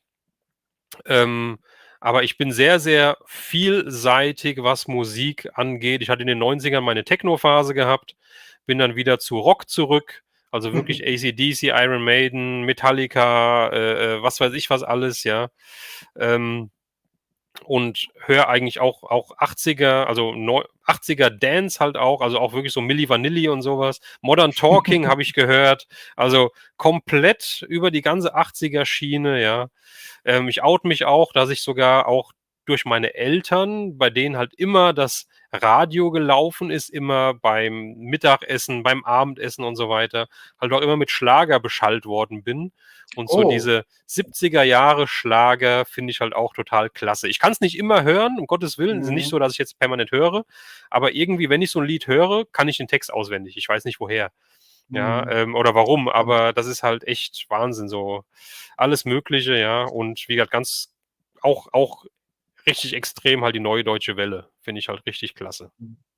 Also, Schlager lief bei uns nicht, aber ich muss sagen, ich habe auch eine große Liebe für diese Musik, die mein Vater damals gehört hat, weil die halt einfach immer auf den, Kassetten lief, wenn wir in Urlaub gefahren sind oder überhaupt, wenn wir Auto gefahren sind. Radio war Mhm, gar nicht so oft, es sei denn, es gab Fußball, aber mhm, sonst waren es eben die selbst aufgenommenen, Kassetten. Mein Vater war auch so ein Hobby-DJ und hat immer auch so Familienfeiern und so hat er immer die Musik gemacht, hat eine große Schallplattensammlung gehabt und es war auch viel 80er Jahre. Jennifer Rush mhm. zum Beispiel Oh ja, war The großer Fan Power of von. Love. Ja. Genau, habe ich auch, geliebt, die Musik. Aber mein Vater hat hauptsächlich so, Jazzmusik gehört, so diese alten Sachen so aus den, 30er, 40er Jahren, Mhm, aber auch so viele Oldies eben, also was heute so als Oldies gilt aus den 60ern. Und, die Musik, da habe ich auch bis heute so eine Liebe für irgendwie, muss ich sagen. Kann ich auch nicht immer hören, aber mag ich auch nach wie vor. mhm. Richtig cool. Ähm, Wir sind jetzt über 2 Stunden, aber Stefan, wenn es für dich okay ist, ich würde noch so ein, 2 Fragen gerne noch Ja, klar, einblenden. können wir gerne machen. Ja, also ich meine, der Chat ist auch sehr, sehr fleißig immer noch. Und ich Mhm. finde auch hier eine schöne Frage. Jetzt springen wir wieder zu Serien. Moment, ich habe drauf gedrückt. Jetzt habe ich drauf gedrückt. Und zwar von Michael. Was haltet ihr von der 6 Millionen Dollar Mann Serie, die ja eigentlich in den 70ern schon in den USA Mhm. lief und bei uns erst in den 80ern gezeigt wurde, genauso wie Bionic Woman oder die 7 Millionen Dollar Frau hieß es, glaube ich. Ja, genau. Ja, Mit ihrem ähm, bionischen Fingernagel, mit dem sie, Tomatendosen aufmachen konnte. so krass. Also ich muss sagen, Colonel Steve Austin, Lee Majors, ich find's Mhm. genial. Ich liebe der 6 Millionen Dollar Mann. Ich mag Lee Majors, also ganz besonders halt ich kann fast sagen, es ist meine Lieblingsserie aus den frühen 80ern, früh Mitte 80ern ist ein Colt für alle Fälle. Ja, das ist halt einfach die Ja. Serie, die ich hoffe, irgendwann noch mal komplett zu haben auf DVD oder Blu-ray, was auch immer. Ich habe Gibt leider ja nur die nur ersten 2 Staffeln.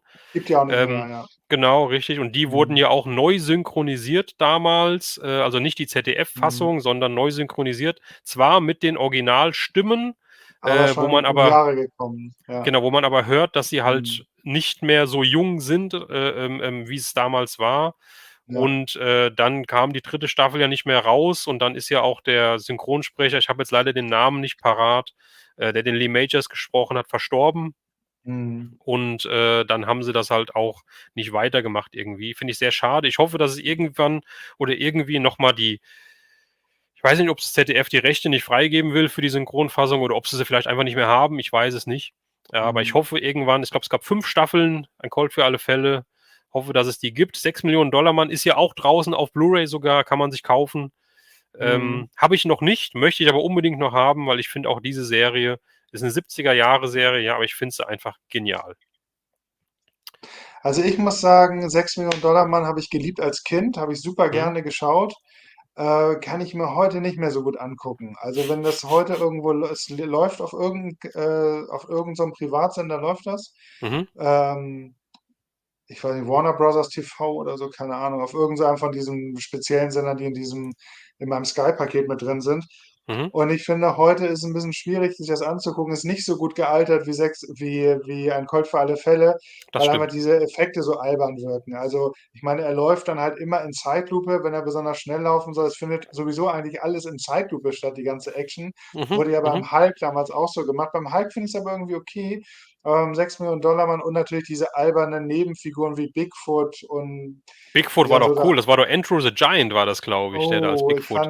Und ich finde es heute schwierig anzuschauen, muss ich sagen. echt, Also wie, ist für mich nicht so gut gealtert. das ist ja alles in Zeitlupe gewesen, aber wie findest du denn oder wie fandest, nee, ich muss sagen, wie findest du denn heutzutage, weil du sagst, du findest es heute vielleicht nicht mehr so gut, diese Soundeffekte, wenn er springt und so, dieses Dü-dü-dü-dü-dü-dü-dü-dü. Ja, Ich finde das das ist genial, ich finde das natürlich so sehr toll. kultig. Ja, ich finde das so toll.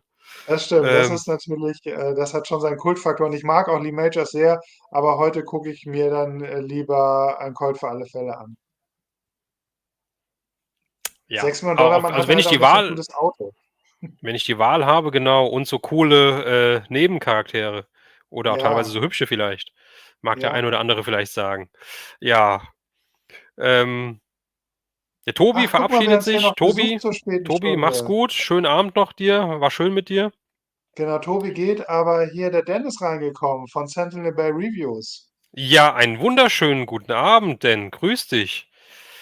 Ähm, ja, denn, genau, wenn wir gerade das Thema haben, bevor wir jetzt hier weitermachen, beziehungsweise, Ja, ich weiß nicht, wie lange wir noch weitermachen, aber es gibt ja, wenn wir jetzt gerade mal das Thema wechseln, wir hatten ja der vorletzte Livestream, den hatten wir ja gemacht mit den Kollegen auch von The Collectors Bay, die einen genau. Online-Shop hier in Deutschland haben und mehr oder weniger, ich sage jetzt mal, zusammenarbeiten mit Rahmentoy, mit dem Hersteller, der ja ähm, Produkte Ich bin sofort wieder rausbringt, da. die auf Toys der 80er Jahre basieren. Und ich blende euch jetzt mal was ein, weil wir hatten ja in dem Call, in dem Livestream mit The Collectors Bay gesprochen über den Marshall, sprich über den ja, neuen Marshall Bravestar, der da rauskommt. Und ich muss jetzt gerade mal hier drüber gucken, weil ich habe natürlich etwas vorbereitet. Ja, und die Figur könnt ihr auch immer noch, er sagt gerade Third Party, genau, ich bin nicht auf das Wort gekommen, Third Party, danke denn. Third Party Produkte, genau. Und ich blende euch jetzt hier nochmal ein. Für alle, die den Livestream nicht geguckt haben, der ist natürlich auf meinem Kanal noch zum Abrufen drauf. Schaut da mal rein. Und wie gesagt, die Figur könnt ihr immer noch vorbestellen. Und es gibt jetzt die ein oder andere Neuheit, weil es gibt noch keine offizielle Pre-Order-Möglichkeit für den Marshall. Ja, bei Rahmentoy direkt, bei The Collectors Bay könnt ihr den vorbestellen. Ja, ihr müsst noch nichts bezahlen, nichts anzahlen etc. Ihr hinterlegt einfach euren Bestellwunsch und sobald die Figur zur Vorbestellung freigegeben ist, beziehungsweise zur Bestellung, werdet ihr angeschrieben mit dem Preis, mit dem offiziellen Preis von der Figur und dann könnt ihr immer noch sagen, jo, den möchte ich oder den möchte ich nicht. Ich habe ihn jetzt zweimal bei Collectors Bay vorbestellt, weil ich möchte ihn einmal auspacken und einmal Mhm. verpackt lassen. Und es gibt die ein oder andere Neuigkeit zu dem Marshall. Und zwar, Oh, cooles das sind Bild. die Zubehörteile, sage ich mal, die schon bekannt waren. Das heißt, er hat hier seinen Poncho, beziehungsweise er hat einen Poncho, den er ja ursprünglich nicht hatte. Ja, den hat er jetzt dabei. Er hat seinen Laser dabei. Er hat auch dann dieses Visier, ja, vor den Augen, sage ich mal. Und er hat einen Tomahawk dabei Und und ein Schild. seinen Stern, das sieht man jetzt nicht ganz so hundertprozentig gut auf dem Bild, seinen Stern als Schild. Mhm. Und jetzt hat Ramentoy etwas angekündigt, und zwar, wenn man bei der Vorbestellung zuschlägt, ja, dann bekommt man noch was dabei, und zwar ein Website-Exclusive. Man bekommt das Mhm. Gewehr dabei, was damals bei der Vintage-Figur ja als Standard drin war.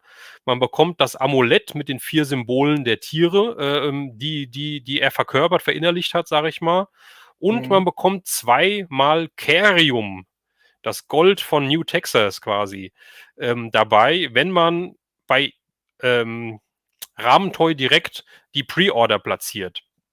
Ja, ich hatte dazu mit dem Dan dann kurz geschrieben gehabt, weil ich wollte natürlich wissen, ob es diese Möglichkeit halt auch gibt, ob ich jetzt wirklich bei Ramentoy wirklich direkt bestellen muss und dann halt im Ausland bestellen muss mit Zoll und so weiter. Oder ob es die Mhm. Möglichkeit auch gibt, dass ich die Sachen halt auch über Collectors Bay erhalte.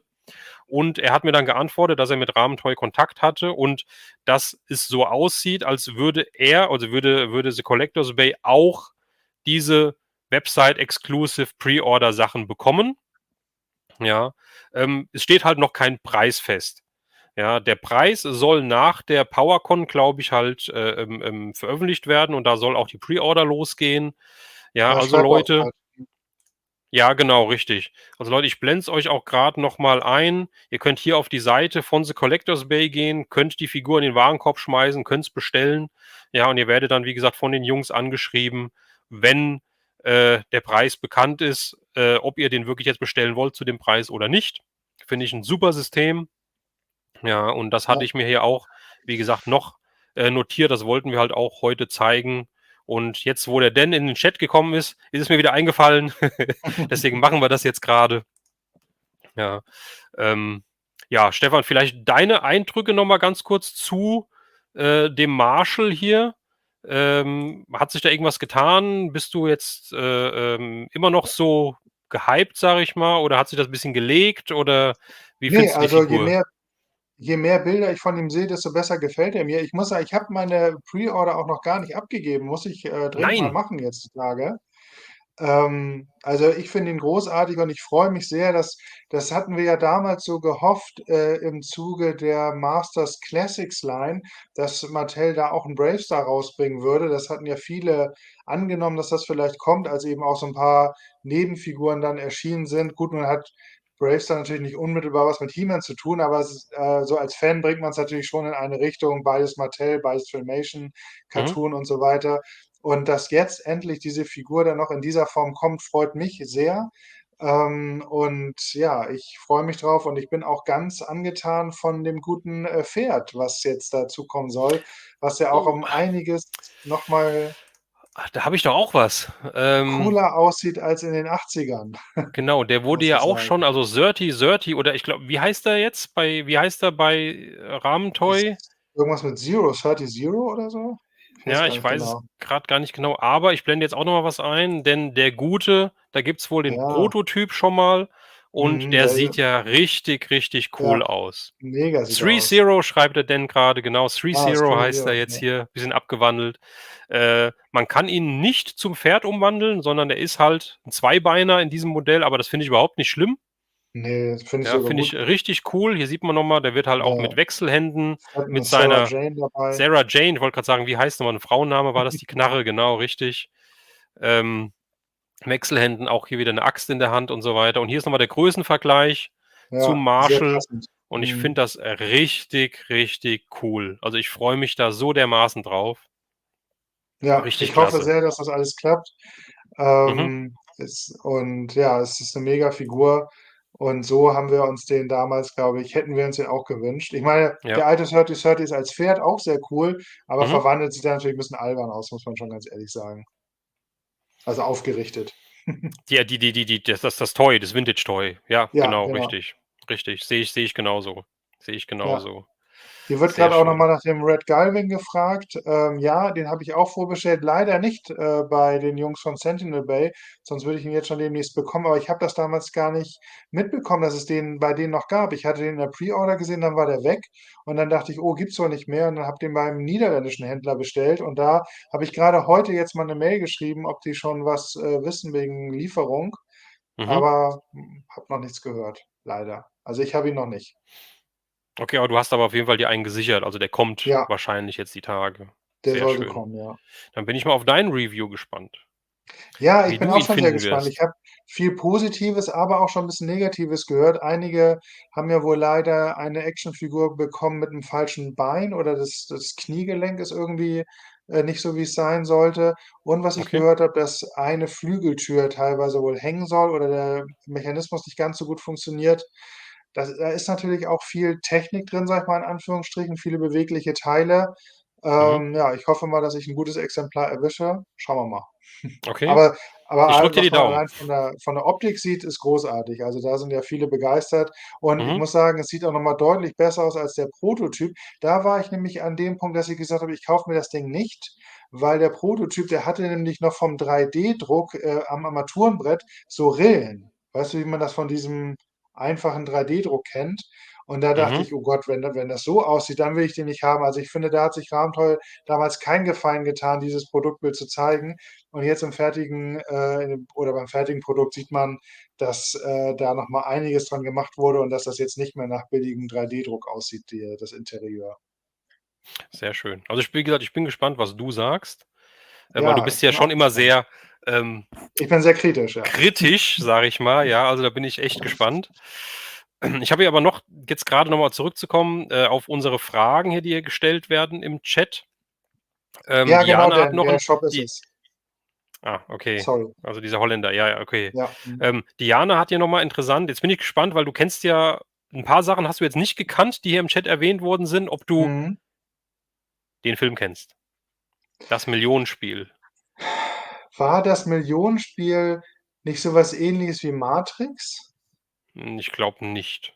Oder so ne, so wie Running Man, oder? Ja, War das genau. Running Und Man? zwar, Ja. wer da mitspielt in einer ernsten Rolle, ist Dieter Hallervorden. Spielt er den Game Und Master? gute Frage, jetzt hast du mich erwischt. Ich habe lange nicht mehr Also, geguckt. um's kurz Ich zu weiß machen, nur ja, ich habe ihn nicht gesehen. Ich weiß, dass es diesen Film gibt und ich wollte ihn auch mhm, immer mal schauen, aber ich habe ihn nicht gesehen. Aber ich kenne den okay. vom Namen Okay, her, ja. okay. Also Dieter Hallervorden, ich weiß nur ich habe es auch nur dunkel in Erinnerung. Wie gesagt, er spielt da 'ne ernste Rolle und er spielt das richtig, richtig gut. Ja, also, Ungewöhnlich, ja. ist ungewöhnlich, wenn man halt sonst nur so mein Lieblingsfilm von ihm ist Didi der Doppelgänger, mit von Ah, wegen: „Ja, immer, ich Herr brauche Immer“ mehr und so Details. weiter. Ich brauche mehr Details, genau. Und dann sieht man ihn in so 'ner Schreiben Rolle, Sie's die hier auf, ich beschäftige mich ich später kümmere mich damit. später darum. Genau, ich beschäftige mich Ja, später oder so, damit, ja. richtig, genau. Hier auch noch mal 'ne richtig Hier wird grad geschrieben, er ist klasse ein Killer. Er ist 'n Killer, der ist 'n Hallervorden. Killer, okay, weil ich habe nämlich 'n Bild in Krass. Erinnerung, wo er mit 'ner Pistole irgendwie steht, ja, in seinem Anzug. Mhm.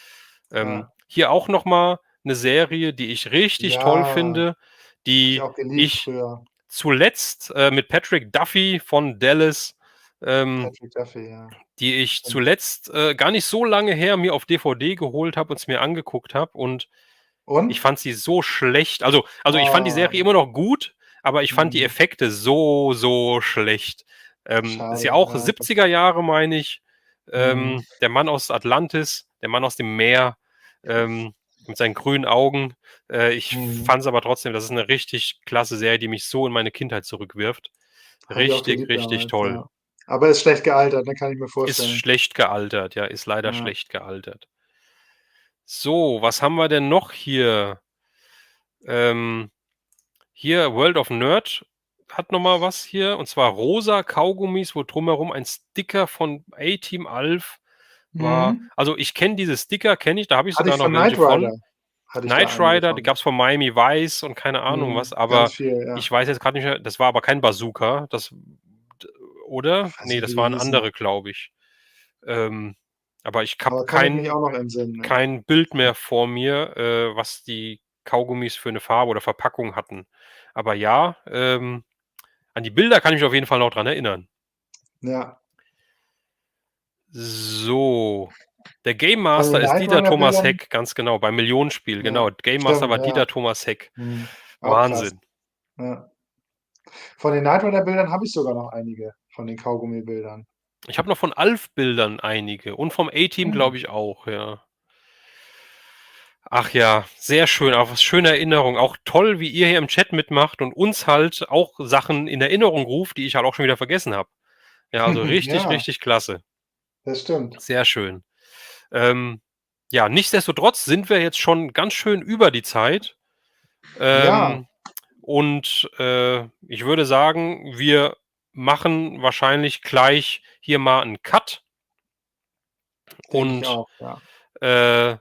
wenn ihr weiter Fragen habt, ja, dann gerne schreibt sie an meine E-Mail-Adresse, schreibt sie an retrorauner@outlook.de, ja, oder hinterlasst auch hier das Video ist ja auch wieder oder der Livestream ist ja auch wieder im Nachhinein abrufbar auf meinem YouTube-Kanal. Kommentiert da unten drunter, wenn ihr weitere Fragen habt. Wir gucken uns das alles an und wir beantworten die sehr, sehr gerne, auch im Nachhinein. Und vielleicht machen wir hier auch nochmal einen zweiten Teil davon, weil ich finde, das hat richtig, richtig gut geklappt hier. Ja, wie gesagt, wir hatten Ja. noch so 2, 3 Themen hier stehen, aber ihr habt so geil mitgemacht. Also finde ich richtig toll. Ähm, siehst, es geht sogar weiter. Dan fragt jetzt noch, kennt noch jemand Monster Wars? Also ich nicht, sagt mir gar nichts. Sagt mir auch nichts. War das auch ein Film oder also es sagt mir jetzt gerade gar nichts. Monster in My Pocket kenne ich noch. Ja, das kenne ich auch. Oder My Little Monster, glaube ich, gibt es auch noch mit dem ist auch ein Ja, Film oder eine Serie, glaube ich, gewesen. Film, genau. glaube ich. Mit dem Fred Savage oder wie er hieß, glaube ich. Ach Ja, so, ich also dachte My Teddy Monster, an das habe ich gerade gedacht.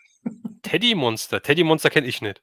Oh Ja, je. doch, das, was bei Petendo immer aufm Sofa sitzt, dieses lilane Ach, Monster das ist mit My den Pet Handschellen. Monster oder wie das heißt, glaube ich. Ja, aber hieß das Ja. nicht Teddy Monster auf Deutsch? Glaube ich. Ich glaube, Oh das hieß Gott. mein Das Teddy Deutsch Monster. weiß ich nicht. Weiß ich nicht. Monster Das Trucks weiß auf ich nicht. DSF. Mit so wrestlermäßigen Maskottchen. Okay, nee, das sagt mir gar nichts. Oh Gott. Ich glaube, da war ich raus. Also DSF habe ich eigentlich nur geguckt, wenn es irgendwas mit Fußball gelaufen ist, glaube ich. Also mit Trucks hatte ich's nie am Hut. Auch so, wenn es halt hier irgendwie so Veranstaltungen gab, wo so Monster-Trucks dann hier rumgefahren sind, irgendwo in der Arena Mhm. oder sowas. War War auch nicht nie so meins. meins, muss ich leider Gottes Ne. sagen, ja. Ja. Gut, ich würde sagen, Leute, wir machen jetzt hier einen Cut. Wir sagen, vielen Dank fürs Zuschauen. Es hat wahnsinnig Spaß gemacht, einfach mal so frei von der Leber weg zu sprechen, einfach zu reagieren, auf die Kommentare zu reagieren, euch zuzuhören beziehungsweise zu lesen. Ja, und wahnsinnig Spaß gemacht. Ich könnte das jetzt noch 2, 3 Stunden machen. Ja, aber ich denke, dann heben wir das lieber für einen weiteren Chat auf, für einen weiteren Livestream auf und machen da noch mal weiter. Das denke ich Ähm, auch. ja, Stefan, ich danke dir wieder vielmals, dass du dabei warst. War wieder Ich hoffe, schön. auch beim nächsten Mal bist du wieder mit da. Ich glaube, das ist ja fast schon jetzt Tradition, muss ich sagen. Ja, Also du klar. bist jetzt gar nicht mehr, du kannst gar nicht mehr nicht dabei sein. Das geht gar nicht, ja. Das ist jetzt Gesetz. Ja, also Ja, macht auf jeden Fall immer viel Spaß. Ich habe mich auch sehr gefreut auf den heutigen Abend und es war wieder sehr, sehr schön, sehr spaßig. Vielen Dank an die gute Beteiligung an alle. auf jeden Fall. Vielen Dank fürs 2 Zuschauen, Stunden vielen Dank fürs Nostalgie. Mitmachen. Genau, das ist Wahnsinn. Und wenn ihr es noch nicht gemacht habt, dann lasst doch gerne einen Daumen nach oben da. Ja, das bestätigt nochmal das Ganze, dass es euch gefallen hat, dass wir einiges richtig gemacht haben. Das freut mich halt auch immer, ja. Und dann würde ich sagen, wir lesen uns, wir sehen uns, wir hören uns vielleicht der ein oder andere morgen. Wie gesagt, in Heidelberg im Luxor-Kino bin ich zu Gast, beziehungsweise bin ich als Gast dabei, wenn es heißt 30 Jahre Jurassic Park, Jubiläums-Event, was auch immer das heißen soll. Ich weiß es immer noch nicht genau, aber ich werde es mir mal angucken. Viel Und Spaß dabei. ansonsten vielen Dank, genau. Vielen Dank, du bist ja leider nicht da aufgrund der Entfernung. Ne. Mhm. Und ja, vielleicht sehen wir den einen oder anderen auf der Toyplosion. Stefan, wann ist sie? Am 26.8. in der 26.08. Europahalle in Castrop-Rauxel. Richtig, genau. Geiles Event wird's. Es ist ausverkauft, also wenn ihr jetzt noch keine Karte habt, wird's wahrscheinlich eng werden. Es gibt, Ähm, glaube ich, noch so 100 Tickets an der Tageskasse, okay, und es wird da öffnet um gesagt. 10 Uhr, glaube ich, gell? Ja, Also um da 10 muss geht's man los. schnell sein. Ja, Genau. hoffe, dass wir da einige von euch sehen. Wie gesagt, sprecht uns an, quatscht uns einfach von der Seite dumm an. Ja, wir kennen euch, wie gesagt, nicht so wirklich vom Sehen her, ja, aber ihr kennt uns. Wir sind immer für 'n Schwatz gut. Ich freue mich über jeden, den ich mal persönlich kennenlerne und sage dann einfach: „Vielen Dank, schönen Abend und bis zum nächsten Mal.“ Ciao, ciao.